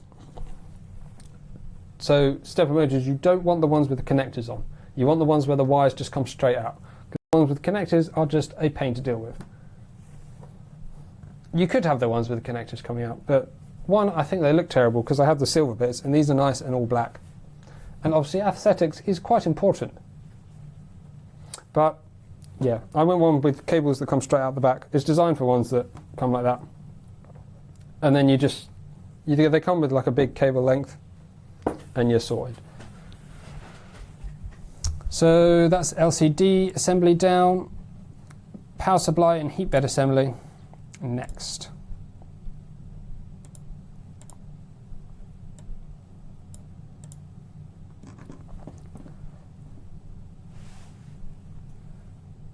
So before we switch, does anyone have any questions? I've already switched the bill of materials over, but does anyone have any questions about that stuff we just talked about? Stepper motors, LCD assembly. I think most of the details are in the bill of materials, but obviously it's helpful for me to clarify anything there that doesn't make huge amounts of sense.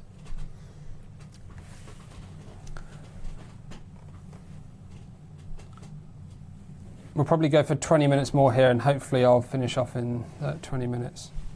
Square nuts. No, there's no square nuts.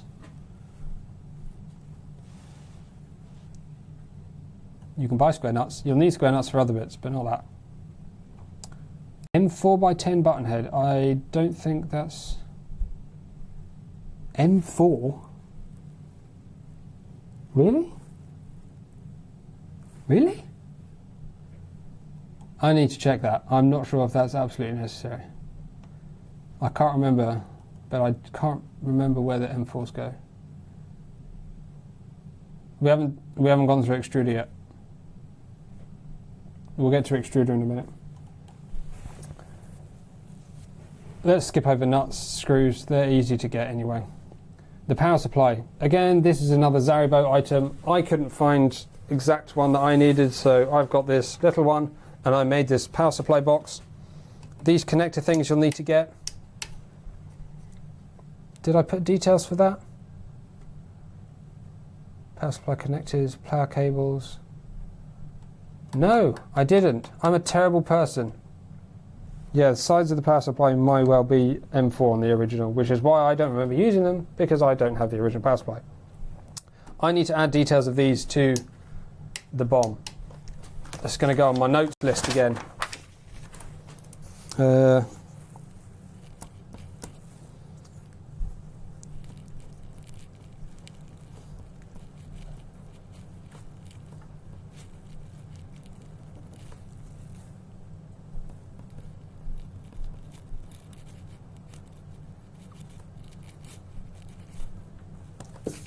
There we go.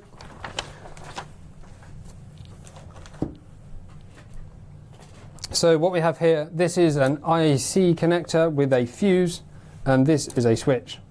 This switch needs to be rated for 240 volts or 120 if that's where you're from, if you have 120 in your country. That's another point. This is a switch mode power supply, but we'll get to that.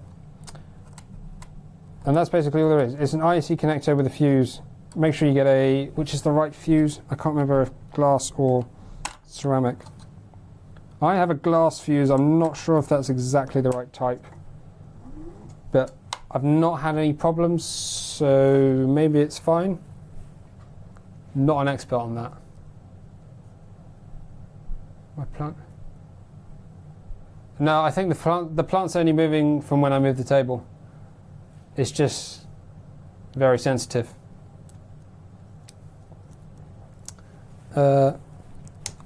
You don't have to have a red switch here. Mine just happens to be red because it's the one that was most easily available at the right size. I think it's a 13mm by 10mm, but again, I'll send you details of that. If you want, you could power this up to light on when you turn it on, but I'd rather just get the connectors right and then diddle about with the little light, because it doesn't help you much anyway. So that's it for those. The power supply itself, Zaribo. I think you just need to get the one from Zaribo. It's really difficult to find that exact model anywhere else. Maybe AliExpress have a one that matches, but if you wanted, you could try and find this exact one, and then I can give you the file. But talk to the no. Why? Concentrate. Concentrate.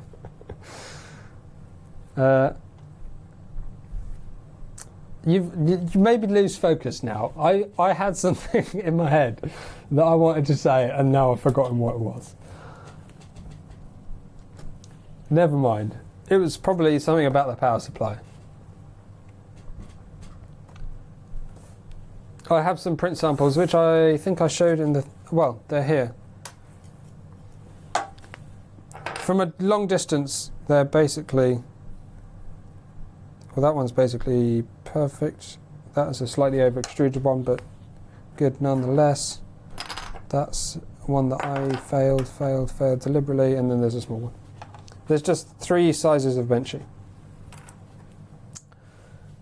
So yes, power supply, just get the Zaribo one. It's by far the best, most closely compatible. Power supply connectors, the connectors that go from the power supply into the Rambo board, just the ones that come with the Rambo board are fine. Right. Power cables, I used the same 14 gauge silicone wires that I used for my heat bed. I don't know if that's a good size. I know it's on the safe side. Yes, 14 gauge silicone wire. You could probably get away with thinner if you know exactly what gauge is the right gauge to use, but 14 gauge works fine. It doesn't get warm, so that's all good.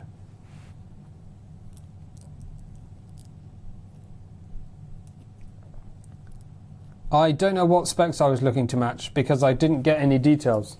So what I do know, as you said, 12 volt output. I mean, in terms of voltage output, yes, there's loads that match. That's not a problem. The difficulty is the printed part. If you want your power supply to slot perfectly into the printed part that Prusa made and all the holes line up, then you need to get really the exact model, because I had one that looked basically identical.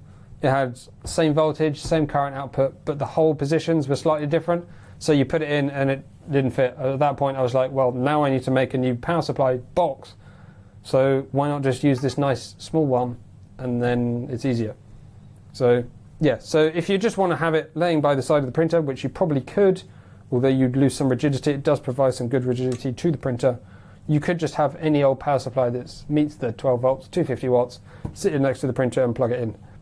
But really, it looks good and it helps with rigidity if you get the right one. if you do want to design your own stuff, then by all means do that. Power supply with the cooling fan would be my priority. I would not get one with a cooling fan. So, in my mind, the only reason you need a cooling fan is if it gets hot. The only reason it would get hot is because it's inefficient, or it's running at a power usage that is inefficient.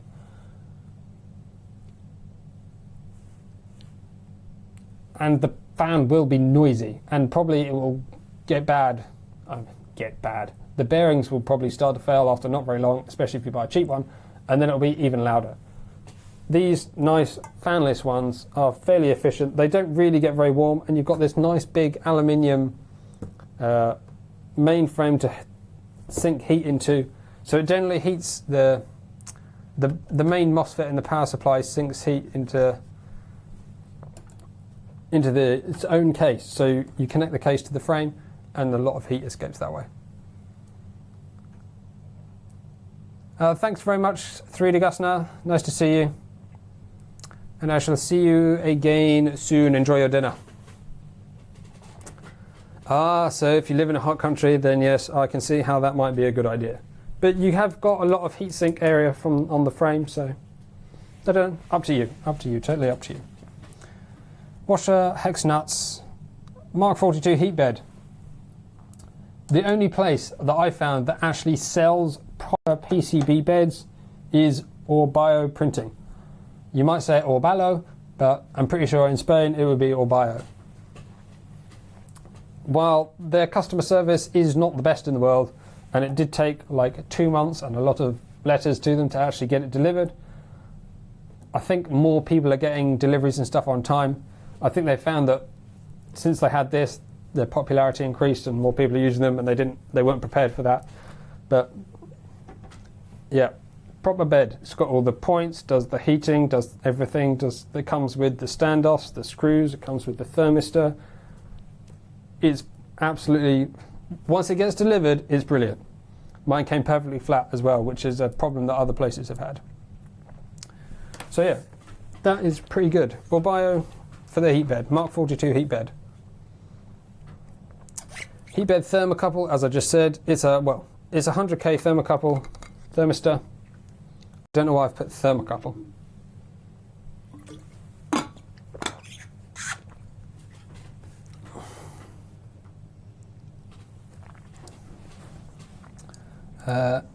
Heat bed,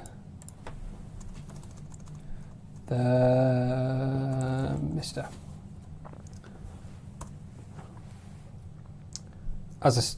Included with the heat bed, see item 122. So yeah, just the Orbio is really the only option as far as I'm aware. They do have what they call Mark 42 heat beds that look the same on AliExpress, but they're entirely made of aluminium. So, not actually going to work. I don't know why they're called the Mark 42 heat beds, because they're just plainly not. What else we got here? Heat bed power cables, again, 14 gauge. You can probably use 16 gauge, but it does need to be silicon with the small multiple strands inside. I got mine from Hobby King, I think I put. Yeah, Hobby RC. That was an excellent way to do it. If a little thick. I think I had a larger plastic cover here to accommodate those. But again, as I said, with the main power unit, if you know exactly what gauge is the right gauge to use, then by all means use something a little bit smaller. Socket cap, hex nuts, basic nylon filament, I've already gone over that, 300mm length.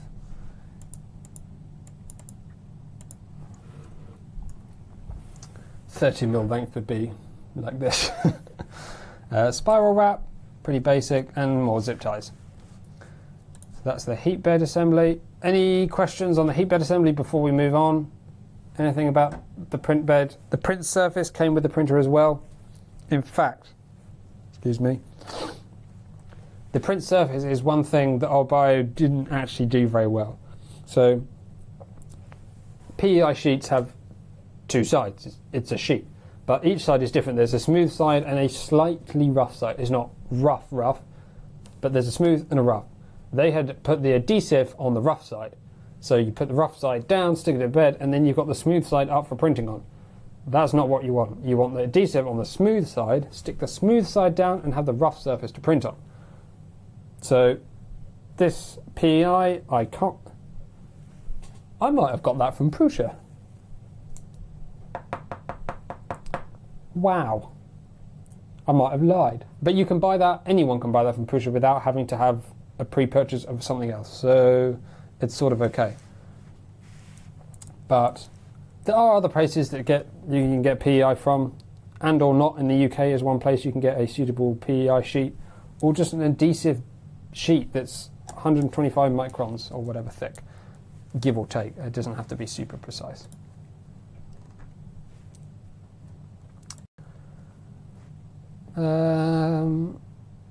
Okay, no further questions on that, so I'll carry on.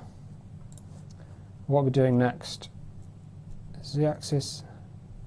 Did I just completely skip the extruder assembly? We did talk about extruder assembly. Right, electronics assembly. I don't think there's going to be much for that either.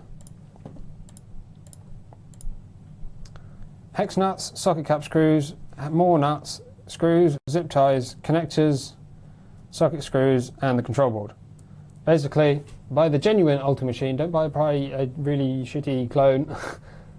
He says, with a clone, giving instructions to people of how to make a clone. But buy the proper one from Ultra Machine, and then it comes with everything you need, and you know that it's properly made. And they can obviously support you. Other than that, not a lot to say. By the way, when you flash the firmware, which you will need to do because the stock board won't come with a running firmware, make sure you power the board with the power supply. It doesn't work just with the USB connector, and it tends to mess things up a bit if you try and do that. So when you do the firmware, USB for data, make sure it's powered on properly. And also, when you use the power cables, the power out here, out the power supply, don't switch the cables around. Make sure you're very careful about where your positive and negative is going, because if you put them the wrong way around, you're going to screw stuff up. And also, if you plug the extruder, never mind.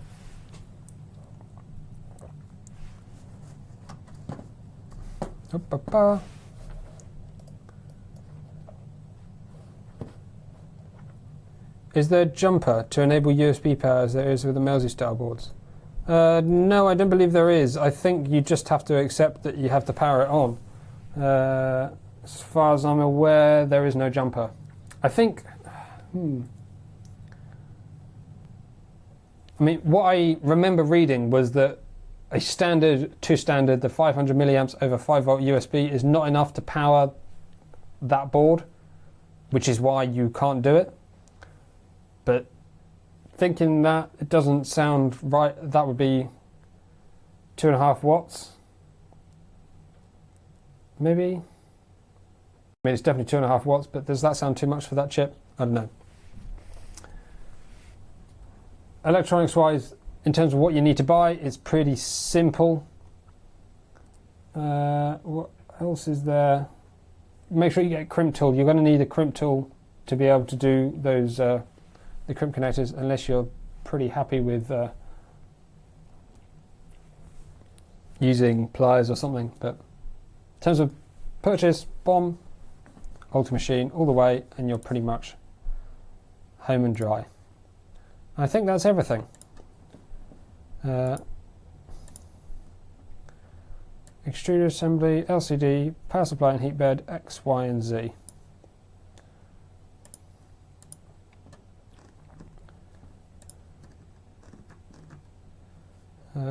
So there we go, let's put all the printed parts back in. I think that's all we need to do. We're up to 25 people. This is the most we've had in the entire stream, and I'm literally just about to end it.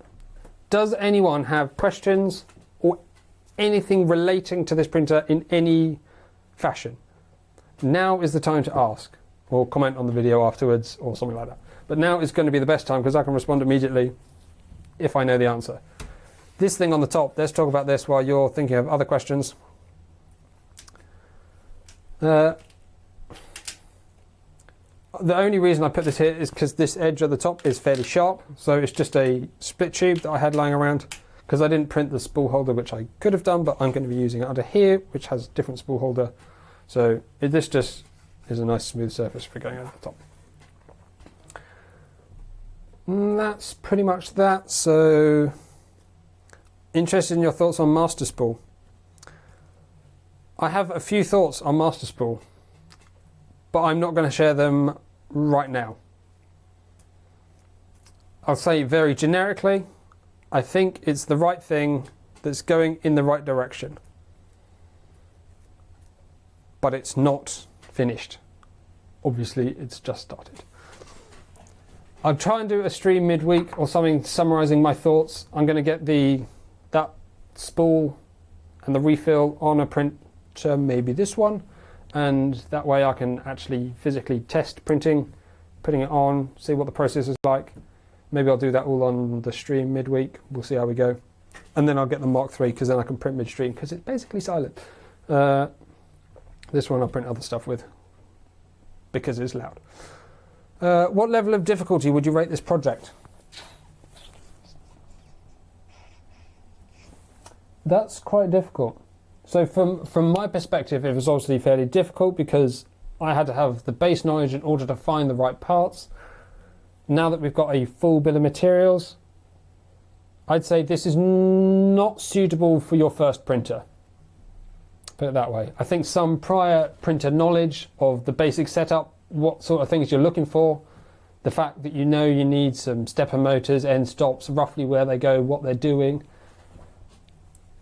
Because if your assembly deviates slightly from the manual, you don't want to be grabbing onto that so tight that as soon as it deviates you panic. But apart from that,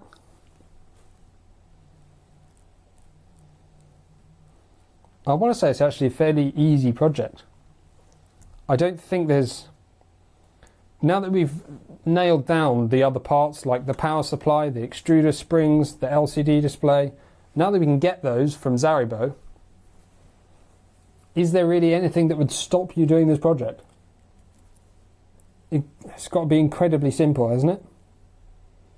I think the main thing to realise is that you need to make sure you can buy all the components before you buy any of the components.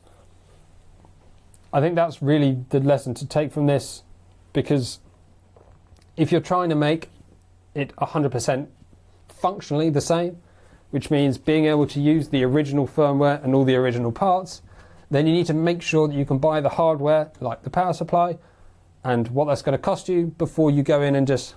Because like buying the Ultimate Machine Rambo, for example, it's easy to buy. You just go to the website, buy it, and it can be delivered. But if you find out that you can't get the power supply and you can't get the LCD screen, and then you can't get the functionality right the same, and you can't get stepper motors that are going to be right, it's just, you've already spent this money, and then it just gets a bit... So hopefully that's a very long answer to a very short question, but that's the sort of difficulty you're looking at. Hopefully it should be fairly easy as long as you follow that basic bill of materials. Currently designing a master-inspired parametric version sized to defined filament lengths. It seems... I'm not going to comment on that master spool thing. We'll talk about that another time.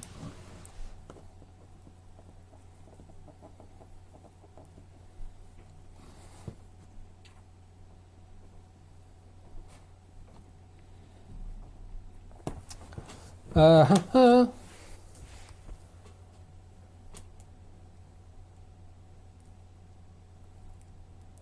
many hours have you run on the printer so far? Do you think it will last as long as the original Prusa? I've probably only run 10 to 15, 20 hours or something, so not a lot. Do I think it was last as long as original Prusa? I think a lot of the parts will. It's difficult to say, really. Genuine parts like the control board and the E3D, absolutely no problem. LCD, pretty basic, probably not going to go wrong. The rods, probably not going to go wrong. All the steel, the lead screws, a lot of it's going to be absolutely fine because it doesn't really wear out. Something like lead nuts, if you buy slightly different lead nuts to what you expect, they might wear out quicker. The power supply, if it's not a well-known brand from a reputable source that might fail quicker. Same with the stepper motors and the bearings, but other than that, I can't see any reason why it wouldn't last as long. It's the same design. Is the original frame made from steel aluminium? It's an aluminium frame. I think the original material is Dural, which is basically a brand name for a grade of aluminium, but I think it's basically a 7000 grade aluminium, which makes it very, I don't know why I'm tapping it. It's very hard, which means it's quite hard to drill, so which is why you want to get them laser water jet cut beforehand. Or milled properly. Were you able to find the filament sensor? So yes, go check the links in the bill of materials. Link is in the description. It's not an actual Pinder, but a Pinder probe is just an inductive sensor, 8mm thread, normally closed, NPN switch, and it works absolutely perfectly. Are the prints coming out? It meet your expectations close to the Mark2s? So, I mean, you're not going to be able to see the level of detail needed for me to explain this to you, but I'm getting one issue, and I think I explained it in the main video, is this sort of slightly fuzziness. I've solved it mostly. I think it was related to the current. So I was getting a fair amount of current in this motor, which made this motor quite hot. I mean, I could still touch it, but it was up around 60, I think it was about 60 degrees Celsius. But because of that, heat obviously travelled down the shaft and heated the filament very slightly, and it just seemed like that was causing some expansion, contraction, which gives you wobbles in the print. And also extruder springs, I think, had a part to play in that as well. Originally I only had one, and I think that might have not helped the consistent travel of the filament. Other than that, and the extrusion multiplier, but that's trivial, to be honest. Outside of that, yes, I'd say it prints pretty well. I do need to do some more big scale prints, but yeah, I'm pretty happy with it. I don't think there's anything, I don't think there's anything major that can't be sorted. No filament sensor. Oh, were you able to find, sorry, when you said filament sensor, I thought you said Pinder sensor. There is no filament sensor on the Mark2s, correct. Sorry. Are there any other printers that I'd like to replicate? I hadn't really considered it, to be honest. I mean, this one's obviously a good target for this sort of thing because it's open source. The Lolspot would be another one to try. I mean, Lolspot would be pretty cool. Think I'll make a note. I don't think I've seen many Lolspot. I mean, you certainly don't on AliExpress. You don't see the same sort of volume like you do from these. And Lolspots are pretty good printers. Gives me an idea, that one. This is like enough projects to last me an entire year in ideas. The filament sensor for the Mark III is entirely custom. Yeah. Specs are on GitHub, but not aware of any manufacturer offering them independently. Yeah, so I believe, I mean, personally, I'm not well versed in electronics manufacture, PCBs or harnesses or anything like that. So even looking at the data provided online, I'm not sure I'd be able to know what it's supposed to be made like. I'm not sure I have the knowledge for that, but maybe I'll go source where we can get that. I don't know. Maybe. I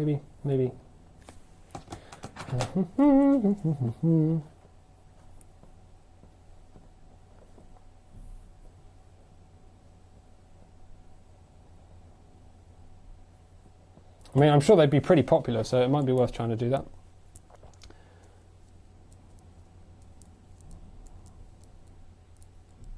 You can't engineer a Lolspot printer down to the price point of the usual Chinese kits or the i3 style. I mean, you could probably get fairly close. I don't think there's, well, in fairness, I've not ever looked very close at a Lulzbot printer. So at this point, I can't say. But in my head, I can't see why not, because essentially they all boil down to pretty much the same sort of stuff. I mean, you've got the same kit, it's the same sort of extruders, stepper motor, control board sort of thing. Maybe I'm just overseeing it now. Yeah, I'm sure there'll be loads of problems. There always is. They are pretty robust, but they're 2020 frame, I'm pretty sure. 2020 frame is not difficult to get hold of. Like this one, there's going to be parts of it that just are really difficult to source, regardless of how many details you have. But maybe Lulzbot's a bit more open from that point of view. So, we'll see. I did actually make some other notes that I wanted to mention. Let's just make sure I covered that. So the first one I put, like, is the BOM usable? Can you use it? Okay, is there anything I can do to make it easy to use? And someone did mention about publishing it to the web, which I'll look at doing after the stream. Yeah, Lulzbot spec-wise, in terms of openness, I think Lulzbot are a lot more open than Prusa. Finding details on this, I mean, asking them, they didn't have a bill of materials that they could give me. I mean, that just seems so basic. Whereas Lulzbot, you go on their GitHub or whatever it is that has their files. You have like all the software, all the Excel sheets, the purchase data, literally in everything. It's like the entire company. It's like, oh, I'm just working for Lulzbot now. It's really weird.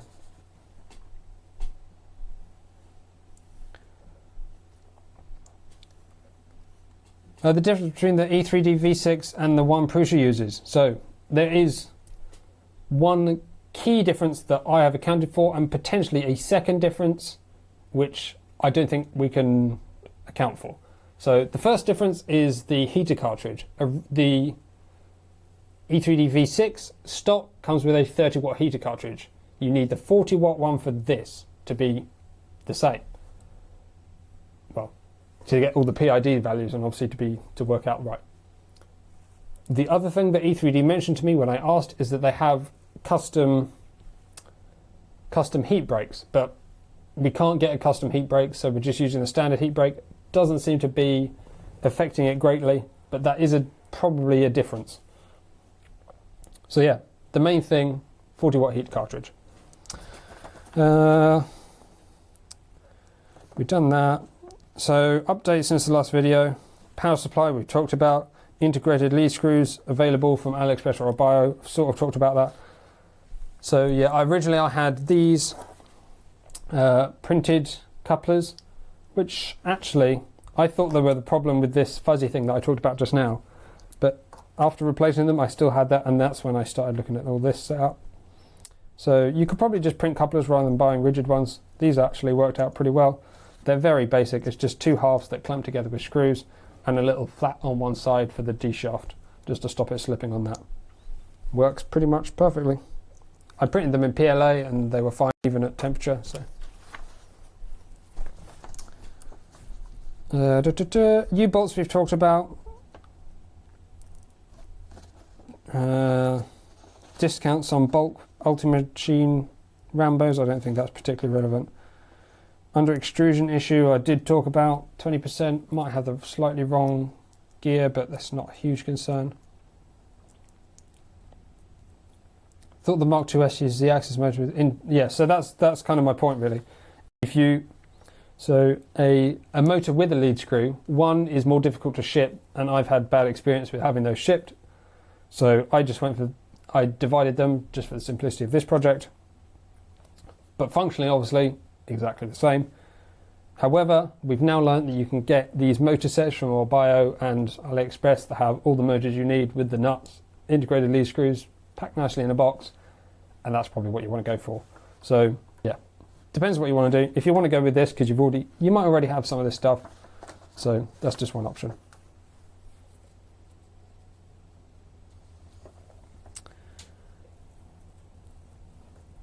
Under extrusion we talked about Prusa upgrade kits. So upgrade kits, I just started looking, you might be able to see, No, I hid it for now while I was working on it. So I've started working on a separate sheet in that, excuse me. I've started working on a separate sheet in the bill of materials that basically takes the upgrade kits that you can buy from Prusa and will take those out of your BOM. So if you bought a Prusa kit that contained smooth rods, this bit, this bit, this bit, and this bit, then that would give you an idea of what you pay for those in the original BOM versus if you bought that kit. And it just gives you an idea of what parts you can get. I mean, some parts, like the nuts, I almost ended up buying that way because I couldn't find them elsewhere, but judging by my first look, I had a look literally 20 minutes before streaming, and it seemed like it's probably not worth it. Prusa obviously have their own profits that they're making on top of what they're selling, and it seems to make it not the best deal. Plus, if you're buying stuff from Prusa, you might as well just buy the whole printer from them. That would probably be the best bet. Sorbitane, I've already talked about. These amazing viscoelastic rubber things. If you wanted this, I should just make a video on these, selling these, because these are ridiculous. They're pretty expensive. They are very expensive for basically a tiny bit of rubber. But if you spec them for the right for the printer, they absolutely they eliminate so much vibration noise. It's absolutely insane. There's also a video from someone a while back detailing procedure for replacing lead screws and motors with integrated screws with longer, shorter, straighter lead screws. Not difficult at all. Yeah, that was Tech2C's video. I remember watching that. I mean, yeah, you can do it, but I mean, he said it was easy, but was it? It doesn't seem like a good idea, particularly to me, because it means you're also opening the lead screw, which allows dirt and stuff to get inside, which you don't want. I wouldn't do it. I mean, while it's possible and fairly easy, if you would like scratching the surface for what you wanted to spend, you already had this and you wanted to integrate a proper lead screw, yeah, you could do it. It's possible, but I personally wouldn't recommend it. But the next thing I wanted to ask, which I sort of mentioned earlier, I did ask earlier, is what's everyone's thoughts on wanting to see, do you want to see this finalised into the 100% clone?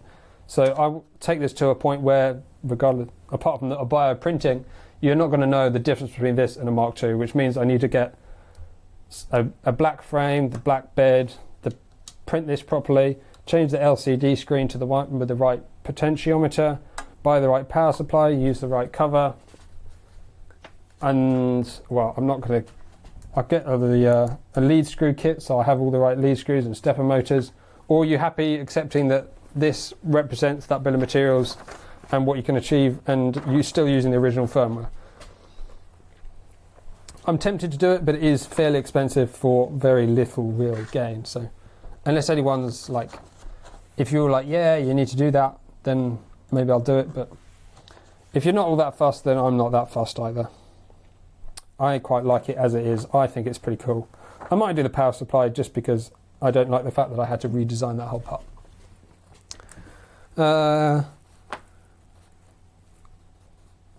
Oh yes, I've talked about currents, stepper motor currents a little bit. I did have to adjust that. So if you buy, stepper motor currents are a whole topic on their own, and dependent on the induction of the motors and all that sort of stuff. Oh good, you guys are happy with it. It's good, because I'm pretty happy with it as well. I quite like it as it has a sort of its own little character, like the wobbly screen.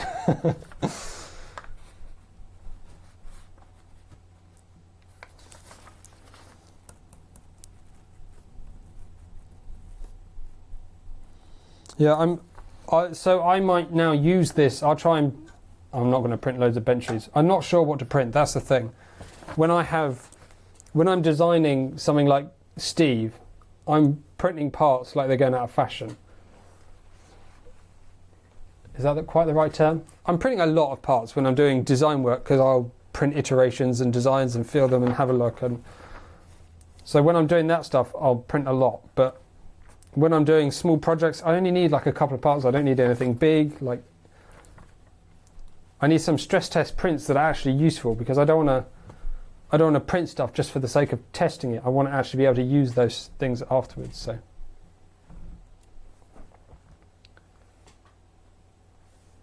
What's the big printer at the back? That is Steve. There's loads of videos about it on my channel. It's my design of it's basically like a modified hypercube, but it was my own design from scratch. But some of the parts are inspired by hypercube because that design was released sort of midway through me doing that. I'm working on it's very concept stage, but there's going to be some improvements to Steve this year, a Mark II Steve, or a Steve-evolution, if you will, that will happen this year, hopefully. But I'm going to try and keep exactly the same frame so that anyone that has it can just sort of upgrade, because I think that'd be a good idea. Yeah, I named it Steve because it stands for Superfluous Tridimensional, I've forgotten what it is now, Superfluous Tridimensional Electronic Vector Extruder. That's a logical name for a printer. Yeah, it's specifically Steve with dots between it. It was suggested by someone on the 3D printing Facebook group that I name it Steve, so I was like, well, okay, I need a logical reason to call it Steve. And that naming scheme is quite often used in like electronics and software, I think, where they call stuff weird acronyms to make it sort of funny. So I called it Steve and then made up the Superfluous Tridimensional Electronic Vector Extruder as the name for the machine. It's not really superfluous because I use it and it is useful. It's a pretty good machine.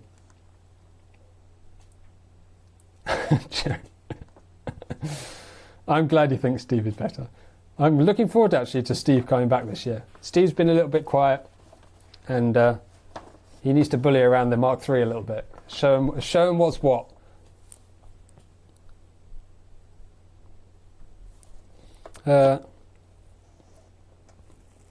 So, Steve N.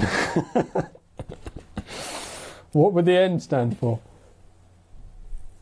I quite like the Steve-evolution because of the hypercube evolution. Oh, Steve enhanced. Oh dear. Okay, dokie. I like the Steve enhanced. Steve-evolution or Steve enhanced. It's probably going to be one of those. That's pretty good. Right.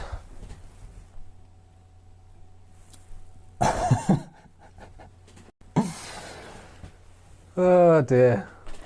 Steve stole the show again. One thing that I have been working on there, the control board setup. My rearm board that I've had pretty much since they came out, and I thought it was bricked. Basically, it didn't work at all. I couldn't get it to run anything. It turned on and the light showed, but nothing happened. And I was like, what is going on?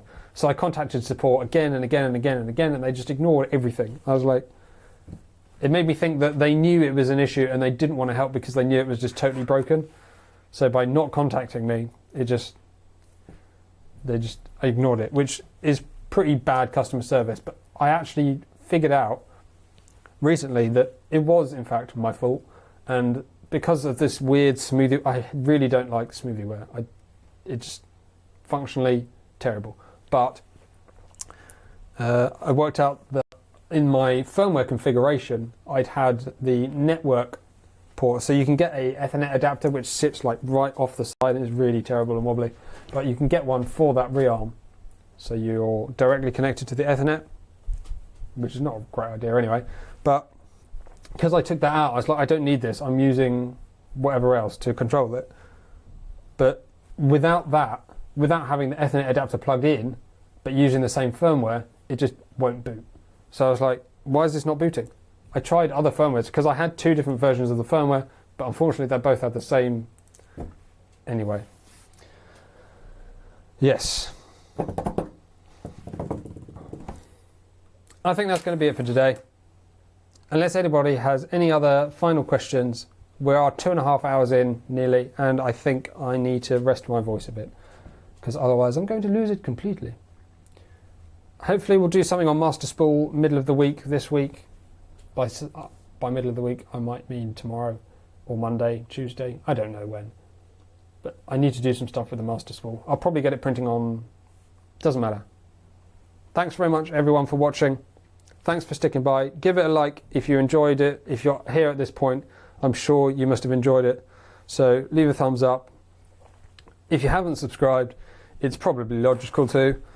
I'm sure you'll enjoy more of what I have coming.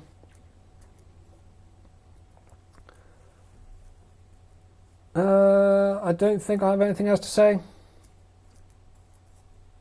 There's a Patreon, Instagram, Twitter, if you want to go check those out.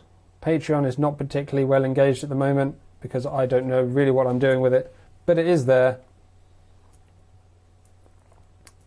Cool, look forward to see your master spool. And I shall see everyone else fairly soon when we do another one of these. So, thank you very much for watching, and I will see you in the next one.